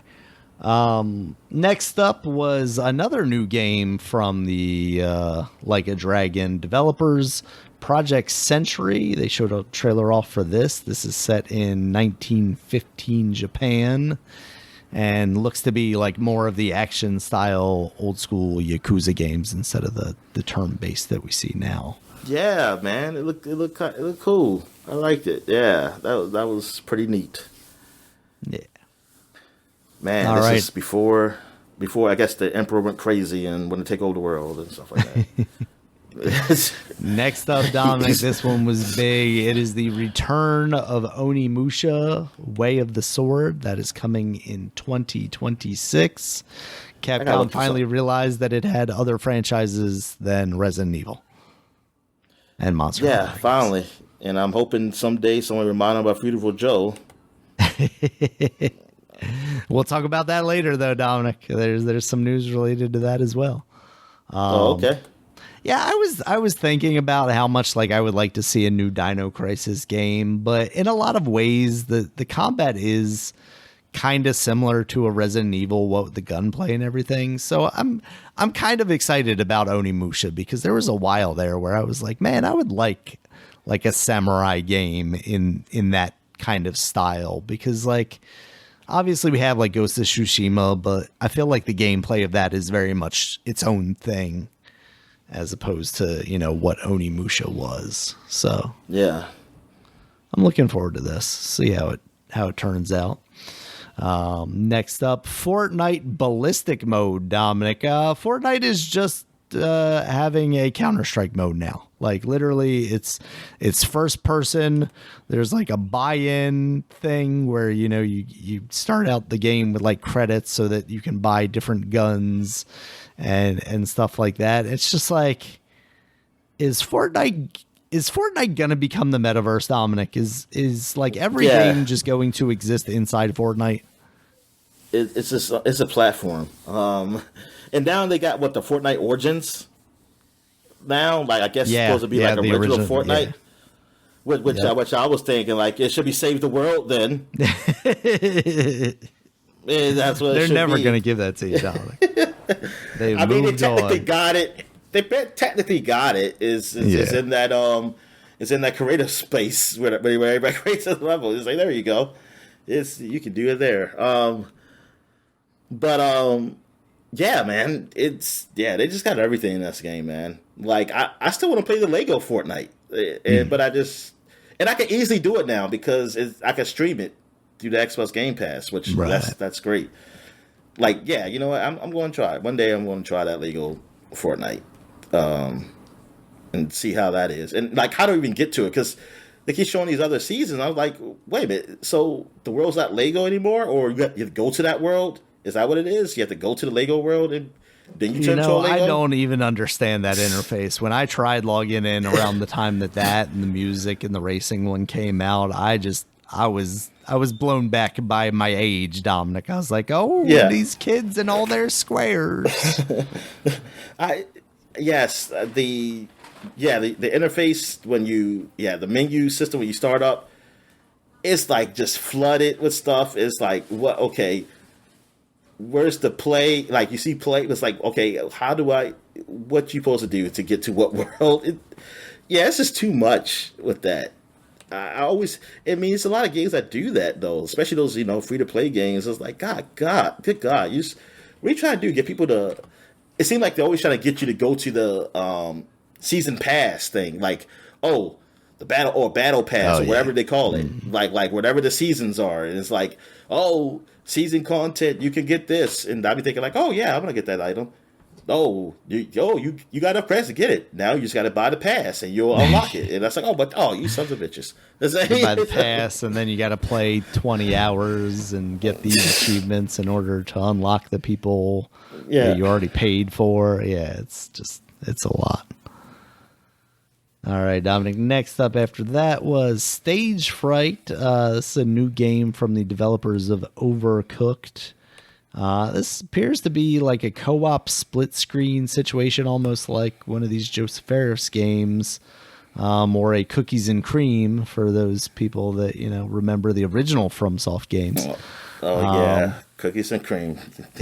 In this trailer, you see two characters running towards the screen. One of them is like activating lights that then, activate something on the other side of the screen while these enemies are chasing you. It has a very creative look to it. I'm interested to see what this turns into as far as like once it's a full game. I don't know that we have a date on when this comes out yet. Let's see. Of course, if I just type in Stage Fright, that just gives me the affliction of Stage Fright. So, release date to be announced. So, nothing yet on that, but that looks neat. Another one of those games, though, that, it's multiplayer probably only. So, will I ever actually play this? All right, next up, Dominic. Where am I? On to the next page. Game of Thrones King's Road. I only highlighted this one because it looked like we were getting like a full-on Game of Thrones. We put our money behind this. We've got Kit Harington playing, what's his face. We're breaking the bank on this thing. Yeah. And then I saw somebody say the eunuch's in there too, right? Yes, yeah, Varys is in there, and it seems like you're playing as an original character, like you're not Jon Snow, but you would be talking to him. You're part of the Black. But then I saw that this game was so far only announced for Android and iOS. And I see people just so disappointed. This one guy said, like, I was so excited, and then I saw it saying for phones, and I just like, good God. Yeah, because it looks like something like, oh, okay, this looks. It looks like a AAA game, like they, But alas. All right, after that, Dominic, was a new trailer for Double Dragon Revive. This is the one coming from Arc Systems. Still looks okay. I wish it looked a lot better, especially coming from Arc Systems. They put together some amazing looking games, and Double Dragon has the potential, but I really would have wished they had used one of their like 2D art styles instead of just trying to make this look somewhat realistic here. Yeah, I was a little surprised. A little surprised by that. And I gotta see some, like, I want to see like some legit gameplay though. Yeah, because it feels like we haven't seen a lot of that at all. I only remember one other trailer before this one. All right, after that was Screamers, Dominic. This is coming out in 2026. Apparently, this is a reboot of an old racing series. But it looks pretty neat. It's got a very cool cel-shaded art style to it. Pretty anime looking like you're doing a lot of drifting and stuff. So, you can always use some more racing games around. Yeah, the Tokyokians love drifting. Tokyokians. Yeah. All right. Are those people from Tokyo and Oklahoma? Is that what that is? They from Tokyo. I mean, I'm just I don't know because I don't know. I was thinking Japanese, but I was thinking about Tokyo Drift at the same time. So I was thinking like I don't maybe call them that. All right. Next up, Dominic, The Last of Us Part 2 is getting remastered again. And no, it's just releasing the remastered version on the PC. That is coming out April 23rd, 2025. Yeah. All right. I mean, it's good. That's good. I kind of already thought this had happened. Yeah, me too. So if people don't have PlayStations, I'm glad they can play it on their PC. I'm sure they'll add like ultra widescreen support and stuff like that. All the bells and whistles for people that have, top end PCs. After that, Dominic, the big news. I had mentioned Mario Kart 9 earlier, but I don't know how they're going to compete because we've got Sonic Racing Cross Worlds coming out eventually. Oh, yeah. New Sonic Racing game, Dominic. It's about time. It's been several years since Transformed. Never really played it. I mean, I played a little bit of Sonic Races because it was free with something, probably multiple things, but I never really stuck around with it. But then again, I honestly, I never really played too much of Mario Kart either. So I don't know. Like I'm gonna try it though. I mean, I actually want to go back to play the other Sonic Races just to give that a try. But I gotta find where it's available. I mean, it's technically, I know it's on my Xbox because it was a free game. Yeah. I wonder, can I just play it? I wish it was streaming, like on one of these platforms. Maybe PlayStation streaming has it. I don't know.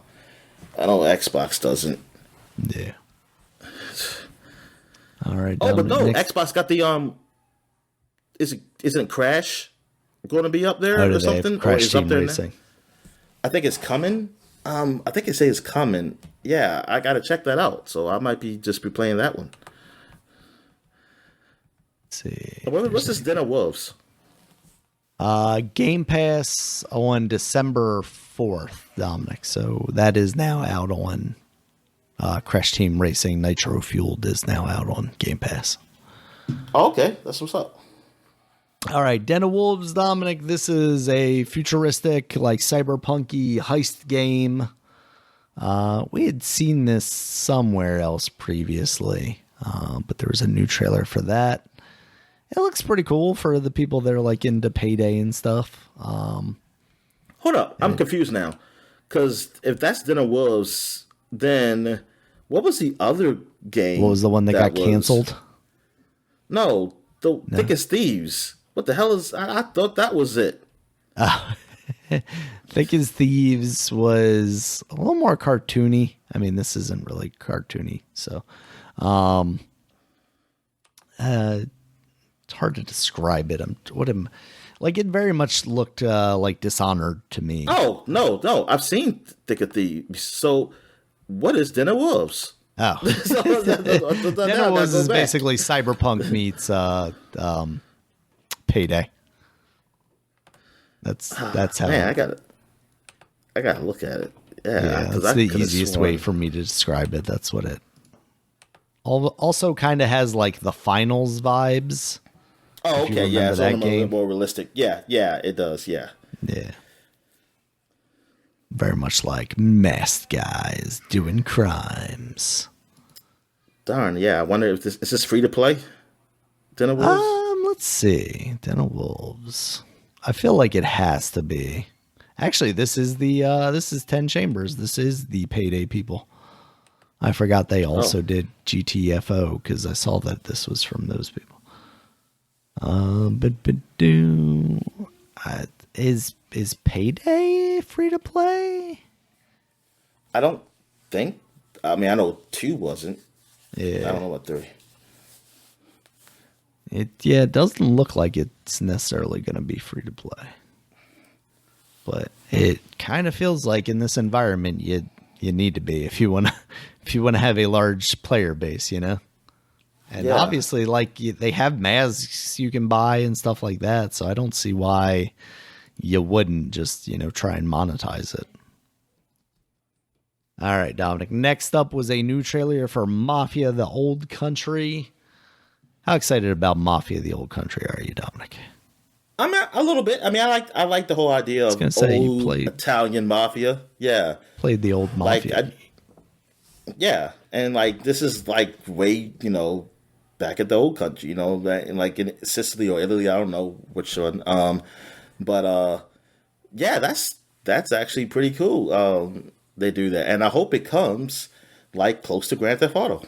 And because even I even saw like Because the I want guy to buy it on sale shortly thereafter.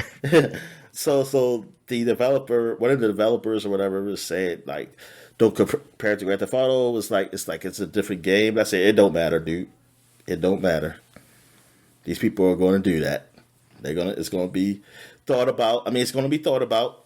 I just hope your game does not come within like 6 months from that other game from Grand Theft Auto. All right, Dominic. Next up after that was Dispatch. This is a kind of choose your own adventure, almost like a Telltale style looking game where you are playing the dispatcher of superheroes. You were a former superhero, but your like mech suit got broken, so you got hired by this agency to help dispatch superheroes. Starring Aaron Paul of why am I blanking on the Breaking Bad. Yes, thank you. I was going to say Need for Speed, actually. Yes, from Breaking Bad. Also, what's that? I was saying he was in there too, right? Yeah, he was in there too. Yeah. Also, I believe Jeffrey Wright. There's a couple of celebrity names in there, and then also some well-known voice actors. They got a Black Einstein. What the hell? Like one of the characters look like, because he looked like Albert Einstein, but he's black. Yeah. This looks like it could be a lot of fun. I wonder like how much actual gameplay there is to it, or if it's just literally going to be, choosing, your own options. Just what, a visual novel, like a basically visual novel. But this apparently does have some lineage to the guys that made Tales of Borderlands and The Wolf Among Us. So, with that writing in mind, I'm optimistic about this. Yeah, so. And I'm curious, like, how close would this release be to Wolf Among Us 2? Like, when the hell is that game coming out? That is a good question. When will we see that game? All right. After that was another big one, courtesy of Capcom. There is an Okami sequel coming, Dominic. Hideki Kamiya is back working with our friends at Konami. So that means we could be getting Beautiful Joe eventually, Dominic. Yeah. Although it sounds like this is so version. Like, we still haven't got an AC, because at least Akami got AC version, but we didn't get an AC version of Beautiful Joe. Maybe that's one of his, I don't know what his favorite franchise is. Maybe Akami is, but maybe that was something really cool, and it was like, no, we're not going to let people remember him. Remember this thing. So, but yeah, because it was Cloverfield. That was the studio was called. Yeah, Clover. Yeah, just Clover. Oh, Clover. I just call because of the movie. The movie ruined it. Maybe call it Cloverfield. Is it still there, or is called? I don't know, because I saw them say that this sequel is being worked on by. Did they say a new studio? But then they said like Clover. Yeah, Clover was defunct in 2007. So what is Kamiya's new game studio? Yeah, and I like this because I'm tired of these games with cats, and I'm glad dogs are getting back into that action. His new studio is Clovers. Oh, okay. with S. All right, yeah. It's a Z or S? S. Clovers. That's S. Okay. Yeah. So he just pluralized the name of his previous studio. Yeah. Yeah. So, but yeah, I like this because I'm tired of these games with cats, and I'm glad dogs are getting back into that action. His new studio is Clovers. Oh, S. Clovers. Yeah. So he just pluralized the name of his previous studio. Yeah, I forgot. He was working with Platinum Games until last year, and then he left around the same time as the guy left from the other studio. All right. Yeah, we definitely need to get Beautiful Joe back in action. I'm a little worried that we won't anytime soon because it sounds like this Okami sequel is, very early in the stages of Oh development. yeah. Oh, definitely. But it's like you said, bring out an HD collection or something at that point. We don't necessarily need a new one right away. But give us something. It's been 20 plus years, man. I mean, it's 20th anniversary of their second one. It was this year. So All right, Dominic. Next up was Crimson Desert. This is coming out late 2025. This is from the studio that makes Black Desert Online. But this is going to be like a single player action game. It looks kind of cool. It's got dragons, mech dragons, and all sorts of nonsense action stuff. So there was a mech dragon? Yeah, there was a mech dragon. It had like gears and stuff doing stuff. Yeah. It's like a Transformers dragon. Yeah, I mean, it looks interesting. But it's single player, so the whole MMO stuff is like, I just not into this scene. So, yeah. Tell me single player. Yeah. I'm kind of curious. And this doesn't look like just another Soulsborne either. It looks like it's a lot more actiony. Also, you get to fly around on a dragon, Dom. I was about to say, I don't think in Souls games I don't think you're even allowed to fly. Yeah, that will just break it. You got it because I mean, what the hell? And they also show your character falling from the sky very much in the same way that Link falls from the sky. So we got another Zelda. Yeah, because it got those floating islands you saw. Even though when you first see that scene, there it looks like it's a glitch and where the ground breaks. I was very confused. So I was like, "Oh crap! They got the glitch, man, in this trailer. What they're doing?" They're like, "Oh, the islands are floating." I'm thinking like, "Oh, he's kind of in this. He's in the ground and like you're under the ground." But no. So yeah, I was thinking about Link. I was like, "Yo, this Oh, it's like a realistic looking Zelda." Was with that. But yeah, I mean, we'll see what it is. Because it could just turn out to be blah, like just some very not great and generic. I hope not. I hope it's something interesting. Yeah. All right, Dominic. Then Jeff Keighley had his last but not least one more announcement. That according to the internet here, it may be least. Maybe least. Intergalactic, the Heretic Prophet, new trailer for a new property, a new franchise, they said. So expect more than one game from Naughty Dog. When you see the colon, you see colon. When you see a colon, prophet, anything, exactly. Yeah, this trailer looked pretty freaking snazzy to me, Dominic. They show some. It does. They even show some like gameplay-esque stuff, some melee combat with a glowing sword. Yep. We know how we love our glowing swords. I mean, do love a glowing sword. It's key. I mean, that's key in the sci-fi now. Gotta have some type of glowing sword. But yeah, I mean, it's cool. I'm glad they're doing something different. I just hope it's not just like a movie, really. I hope it's some very like gameplay that's really that really keeps me into it. That's what I'm talking about too. Not just a story. I'm saying, oh man, engaged. I like the combat. Yeah, I like the combat. I like the ship combat, which there might be in this game. I don't know. I like using that sword. I mean, that close sword is really good and. Or something. Yeah, I just hope. And I hope it turned out good. I mean, like, I don't know who's doing the writing for the game. Like, are there the writers who worked on the other games? I think it's being headed by Neil Druckmann. The main guy there now. All right. So I'm hoping. So story wise, I have hopes for. But yeah, I'm glad it's a new franchise. I'm glad it's not just. Another Last of Us, another or Uncharted, and You said continue to ignore Jack and Dexter. I mean, look, if they're going to, yeah, I'm okay with ignoring that stuff if you continue something new. So Yeah. it's like fine. Though, Yeah, because honestly, I've said it in the past, but like, give those franchises to other studios, to someone else, give them to other studios, like you said, someone not as established to let them try and establish themselves. Yeah, because.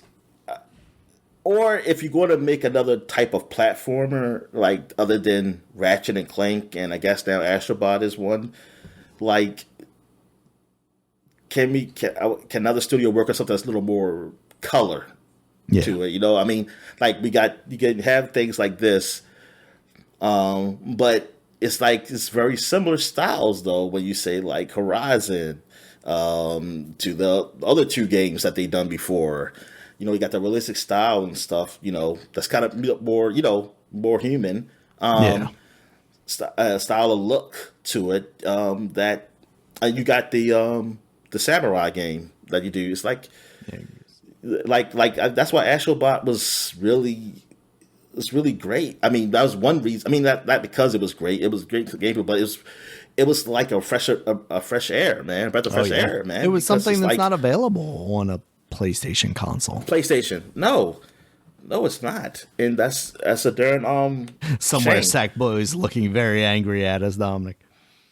Yeah, well, Sackboy, like you said, well, first of all, it was more like a creative thing. They did finally do a single player game at the launch, but I mean, I just heard like it was okay. But it's just, but like you said, the controls, the fully controls is like, why couldn't they just fix that? They had so much time. Like you can say the excuse of like the other games having it, like because of the connectivity.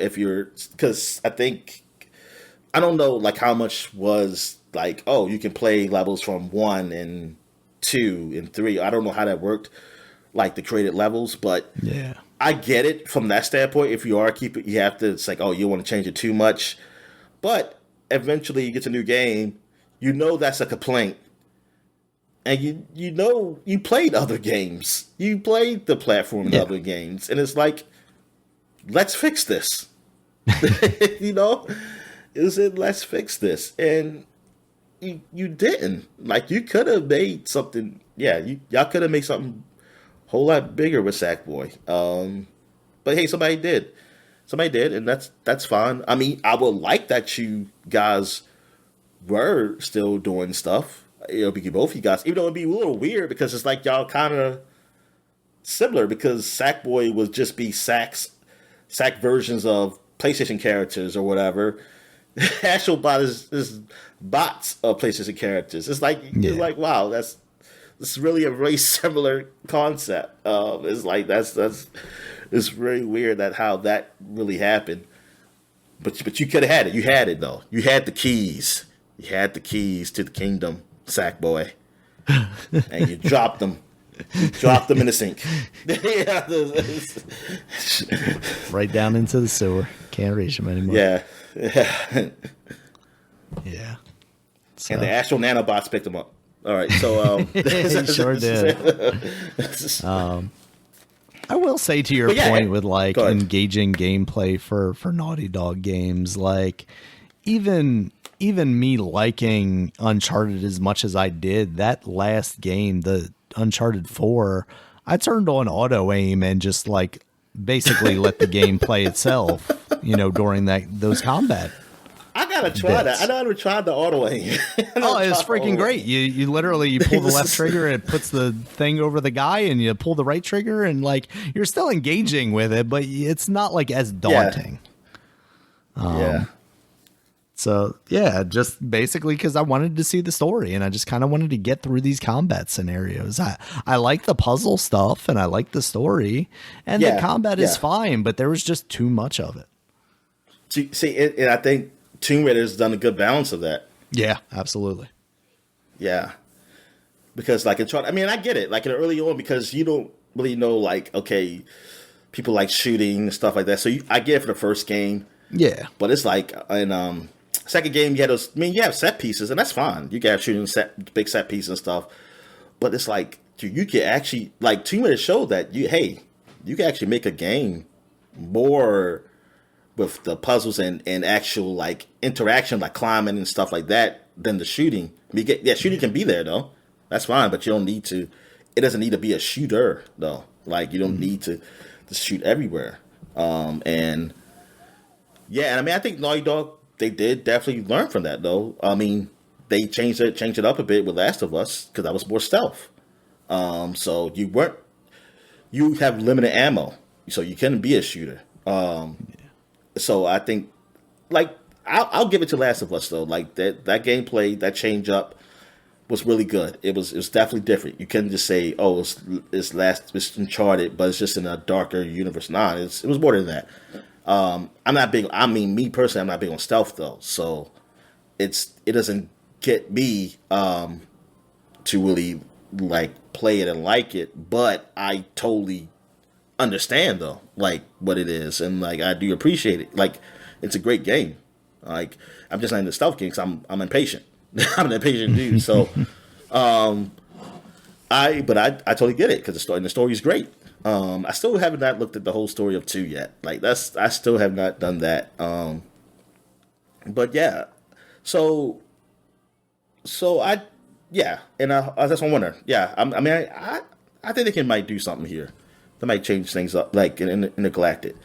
And you probably get the game like people who were disappointed in the Star Wars game for the not just the whole the stupid reasons that people were upset with the Outlaws. Yeah, because they're probably going to have the same problems here. Oh, yeah. I was about to say, yeah. I'm not saying that. I was like, oh, yeah, you already hate this game. Never mind.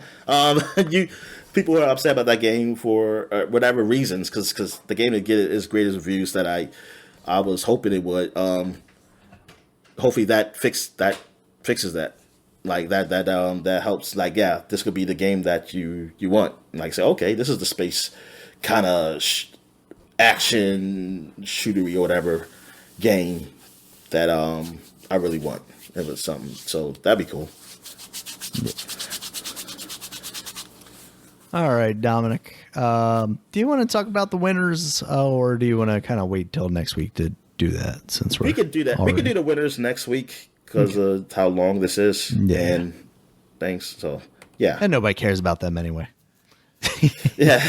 Not, really. Not even Jeff Keighley. We could. I'll just say, like, yeah, the game, the Astrobot won Game of the Year, and yeah, it did. I mean, I have no problem with that. Honestly, I mean, the only game I played. I mean, I played some Astrobot. I played some Metaphor. Yeah.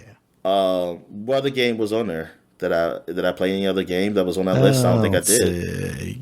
Game of the Year, Game Awards. Black Myth was on there. So was Elden Ring DLC, of course. Didn't play those. Yeah. So I don't know. So and yeah, Balatro was Balatro and also Final Fantasy Rebirth.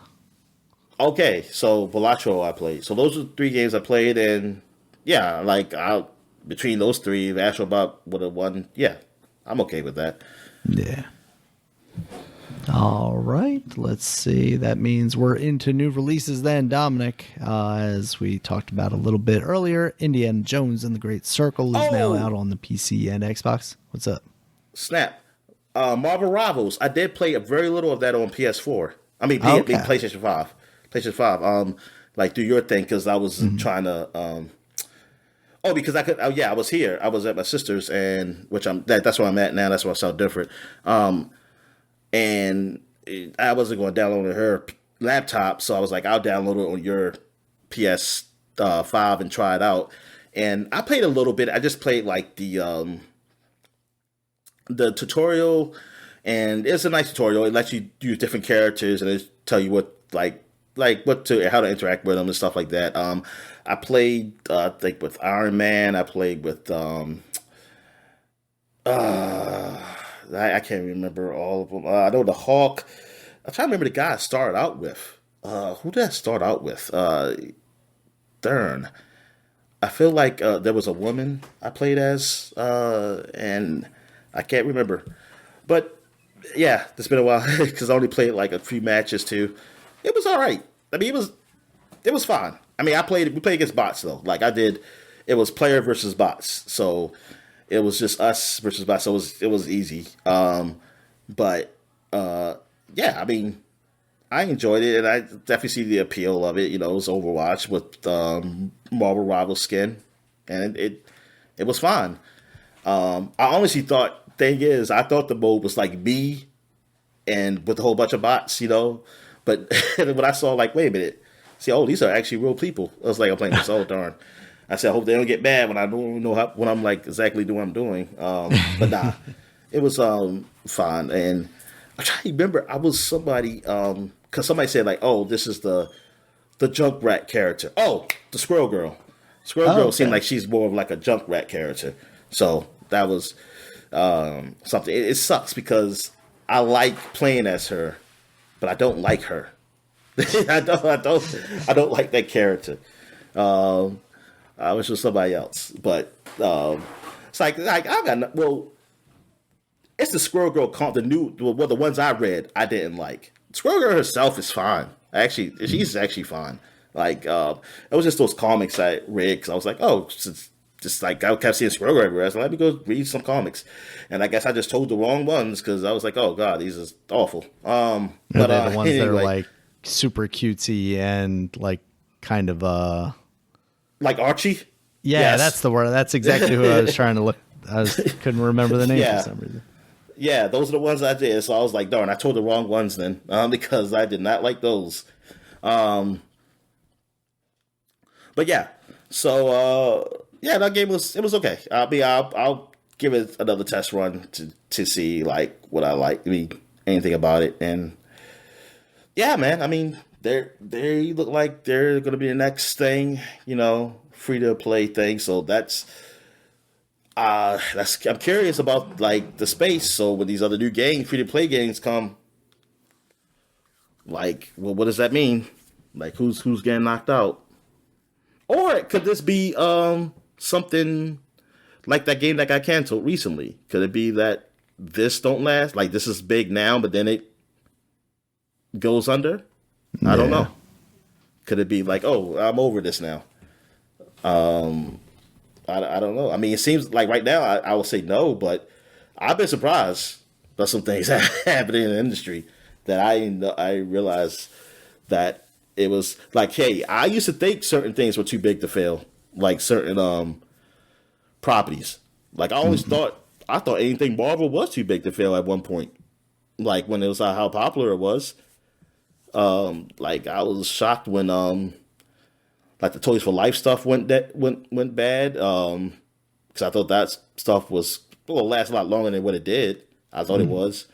It was something else that Marvel did that I was like, well, oh, I didn't think Avengers. I thought the Avengers game that came out, I didn't think it was going to fail. Yeah, it's kind of crazy how quickly that went under, despite the property attached to it. Yeah, I just thought like, I mean, I thought it would be fine. Like at that would be at minimum fine. Like it makes sense. It's making money, even though maybe some people might criticize it, but it's still doing good. I've seen bad games still, you know, or people consider something bad that's still done good, like great or something. Like they still make some money. I'm surprised like that actually didn't. I'm like, wow. I guess it came at. I don't know if it came at the wrong time of something of that or what. Because I'm just thinking like Avengers is a big property, but now, yeah, but now like I see like, yo, nah, you can't take a chance like that, like it used to be, unless you can go cheap and be a smaller risk. But okay, I guess we get to new releases. Yeah, so Indiana Jones Great Circle now out on PC, Xbox, on Game Pass, will be out on the PlayStation relatively soon. We also have Legacy of Kain, Soul Reaver 1 and 2 remastered, which you mentioned earlier. That's out on PC, Nintendo Switch, PS4, Xbox, PS5. Mighty Morphin Power Rangers, you also mentioned that earlier, out on basically everything. And then we got Anton Blast, that's now out on the Nintendo Switch. That is the Pizza Tower kind of looking game. Yeah, where you're running from the right to the left and then the left to the right. I saw couple sites gave it a high score. Oh, I haven't nice. looked at everybody, so yeah, it might be worth checking out. Yeah, it seemed like buzz around that originally was pretty positive. So Did you play the demo? I did, didn't I? I did, didn't I? It was okay. I wasn't blown away by it or anything, but I thought it was fun. I'd be interested to see how the gameplay evolves as you go through the game, or if it's just kind of the same thing over and over again. Yeah. So yeah. Anything else for the people this week, Dominic? No, I'm good, man. All right, thank you guys as always for listening. You check us out. Check us out on Twitter. Dominic is at DStallworth5. I'm at Regulus Emma B. The podcast is at Supapod, SUPAPOD.